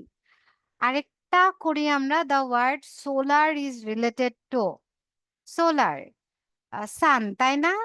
সূর্য, সূর্যের অ্যাজেক্টিভ হচ্ছে সৌর, সোলার। সো সোলার পাওয়ার বা সোলার এনার্জি আমরা সূর্য থেকে পাই, দ্যাট ইজ ওয়াই আনসার হবে সান। তারপর আরেকটা দেখি, sky is to bird, sky আকাশে বিচরণ করে পাখিরা, তাহলে ওয়াটার পানিতে বিচরণ করে কোন প্রাণী? বোট, শিপ, লোটাস একটাও না, পানিতে বিচরণ করে হচ্ছে ফিশ। এখানে আনসার হবে ফিশ। ওকে, পরেরটা দেখি, প্যান্ট্রি স্টোর। প্যান্ট্রিটা কি? প্যান্ট্রিটা হচ্ছে এমন একটা জায়গা, এটা আসলে স্টোরের সিনোনিমি, যেখানে আসলে আমরা খাবার-টাবার বা জিনিসপাতি রেখে দেই, সংরক্ষণ করি। সো স্টোরের একটা অংশ হচ্ছে প্যান্ট্রি। আর স্কালেরি, স্কালেরি হচ্ছে খাবার ধোয়া বা বাসনপাতি ধোয়ার যে জায়গাটা। সোজা বাংলায় আমাদের রান্নাঘরের বেসিনের যে পার্টটা আছে সেটা হচ্ছে স্কালেরি। এটা আমরা ব্যবহার করি কি? খাবার ধোয়ার কাজে। সো স্কালেরির সিনোনিমাস হবে ওয়াশ। আই গেস অ্যানালজির কিভাবে বের করতে হয় বা টার্ম গুলো কি এটা আপনারা বুঝে গেছেন, তাই না? আমাদের প্রচুর পরিমাণে সিনোনিমাস ওয়ার্ড অ্যান্ড অ্যান্টোনিমাস ওয়ার্ড জানতে হবে। অনেক শব্দের মিনিং জানতে হবে। ভোক্যাব পার্ট যদি স্ট্রং হয়, এই যে অ্যানালজির পার্টটা আছে এটা আপনা-আপনি আপনারা পেরে যাবেন। এটা গ্রামাটিক্যাল কোনো টার্ম না। বেসিক্যালি ভোক্যাব যাদের স্ট্রং তারা আনসার করতে পারবে। আর ভোক্যাব যাদের স্ট্রং না তারা আনসার করা will be very, very difficult. Okay. So I guess এটা আপনারা সবাই পারবেন। I can skip this part. এখানে দেখেন পোল কোয়েশ্চেন আছে একটা। ওকে? ফিশ। আচ্ছা সবাই আনসার করেছেন। আমি যখন পড়াচ্ছিলাম sun, daisy, fish. Okay, thank you. সবারটাই কারেক্ট দেখছি। বলেন তো, find out the best relation as given. Pen is to paper. So এটার সাথে কারেক্ট কোনটা হয়? কলম দিয়ে আমরা পেপারে লিখি, কাগজে লিখি। সো আনসারটা কি হইতে পারে? স। আমিনুল ভাই বলছেন স উড। না, স দিয়ে কিন্তু উড কাটা হয়। স হচ্ছে কাটার যন্ত্র। আবার স নামের কিন্তু খুব একটা গথিক মুভিও আছে। আপনারা দেখছেন কিনা আমি জানি না, ফিল্ম। হ্যাঁ, খুবই বীভৎস একটা মুভি যেখানে খুবই হরিফিক সিন থাকে। মানে আমি একবার দেখে আসলে ট্রমাটাইজড হয়ে গেছি। Okay, so I won't suggest you to watch this film called Saw. Okay? Ah, okay. So answer তো এটা না। Analogy part এ আসলে তাকিউর ভাই maybe probably the only person যে কারেক্ট আনসার দিচ্ছে। অ্যানালজি পার্টে আসলে আপনাদের একটু ওয়ার্ক করতে হবে। পেন নিয়ে আমরা পেপারে লিখি, দেখেন কুইল্ট, কুইল্ট মানে হচ্ছে কাঁথা। নকশি কাঁথা আমরা সেলাই করি কি দিয়ে? কাঁথা বা লেপ আমরা সেলাই করি হচ্ছে নিডল দিয়ে। সো কাগজের উপর কাজ করতেছি পেন দিয়ে, আর সূচ দিয়ে কাজ করতেছি বা সূচ দিয়ে লেখালেখি করি কুয়েল্ট বা কাঁথার উপর, নকশি কাঁথা যে জিনিসটা আছে। একটু কঠিন এবং একটু চিন্তা করে বের করতে হয়। এটার কিন্তু কারেক্ট আনসার খুবই অল্প পেয়েছি। ওকে। হ্যাঁ, পরে দেখছি মুশফিক ভাই, শরীফা আপু আনসার দিয়েছেন। Thank you. I guess analogy পার্টে ভালো করার জন্য আপনাদের প্রচুর পরিমাণে প্র্যাকটিস করতে হবে। প্রিভিয়াস ইয়ারের প্রশ্ন ব্যাংকটা খুলে আহ, যতগুলো প্রশ্ন আছে আপনারা যদি একটু কষ্ট করে সেগুলো সলভ করতে থাকেন, it will be very easier. চলেন এখন আলটিমেটলি প্রিভিয়াস ইয়ারের যে আহ, প্রশ্নগুলো আছে সেগুলো আমরা সলভ করার ট্রাই করব। এই যে মুখস্থের পার্ট, প্রথমের তিনটা মুখস্থ ভোক্যাব পার্ট থেকে এসেছে। ফ্রেঞ্চ লিভ, ফ্রেঞ্চ লিভ, এটা আসলে নেওয়া খুবই ডেঞ্জারাস। হ্যাঁ, চাকরিতে যারা আছেন বা আমরা যারা চাকরিতে আছি, we can't take French leave. সেটা হচ্ছে লিভ উইদাউট পারমিশন। হ্যাঁ, এটা নিলেই আসলে হুমকি-ধামকি শুরু হয়ে যায়। লিভ উইথআউট পারমিশন অবশ্যই অথরিটিকে জানিয়ে আমাদের লিভ নিতে হয়। So we won't take French leave anymore. তারপরে দেখেন টেক সামওয়ান টু টাস্ক এটা কি? টু রিবিউক সামওয়ান কাউকে তিরস্কার করা। স্মেল আর রাট, সাসপেক্ট সামথিং রং। ওকে, এই ৩ টা মুখস্থের ব্যাপার আমরা দেখে ফেললাম। এখন এগুলো বলেন। I hope সবাই কারেক্ট অ্যান্সার করতে পারবেন। Tell me frankly why you did this? এটা কি? কি হইতে পারে? Tell me something why you did this? এটার অ্যান্সারটা কি হইতে পারে? ওকে, this part দেখেন টেল হচ্ছে এটা কিন্তু একটা imperative sentence that is why এখানে কোনো সাবজেক্ট নাই। টেল একটা ট্রানজিটিভ ভার্ব। ট্রানজিটিভ ভার্বের পর আ এটা একটা ক্লজ, তাই না? এখানে আরেকটা অবজেক্ট আছে। নো ম্যাটার যতটা অবজেক্ট থাকুক আমাদের তো ম্যাটার করে না। আমরা দেখব ট্রানজিটিভ ভার্বের পর কোনো ক্লজ আছে কিনা। ট্রানজিটিভ ভার্বের পর কোনো ক্লজ আছে। সো obviously এটা একটা নাউন ক্লজ হবে। ট্রানজিটিভ ভার্বের পর কোনো ক্লজ থাকা মানেই সেটা noun clause. Okay, writing a diary is a very good practice. এটা তো আর কিছু ভাবারই দরকার নাই। এটা সাবজেক্ট হিসেবে বসছে। সাবজেক্ট হিসেবে দুনিয়াতে একটা জিনিসই বসে সেটা হচ্ছে noun. So noun phrase by and large এটা হচ্ছে একটা মেমোরাইজিং প্রশ্ন। বাই অ্যান্ড লার্জ এর অর্থ কি? এটা হচ্ছে on the whole. Let the cat out of the bag এটাও একটা আসলে memorising part. Reveal a secret carelessly এটার অর্থ। এটা দেখি he is a man to depend on এটা কি হবে বলেন? নাউনের পরে বসছে এবং সে কোন ধরনের মানুষ যার উপরে আমরা ডিপেন্ড করতে পারি। সো নাউনের মডিফায়ার, তাই না? দ্যাট ইজ ওয়াই এটা একটা অ্যাডজেক্টিভ ফ্রেজ হবে। তারপর দেখেন এটা একটা ব্যতিক্রম। ওকে?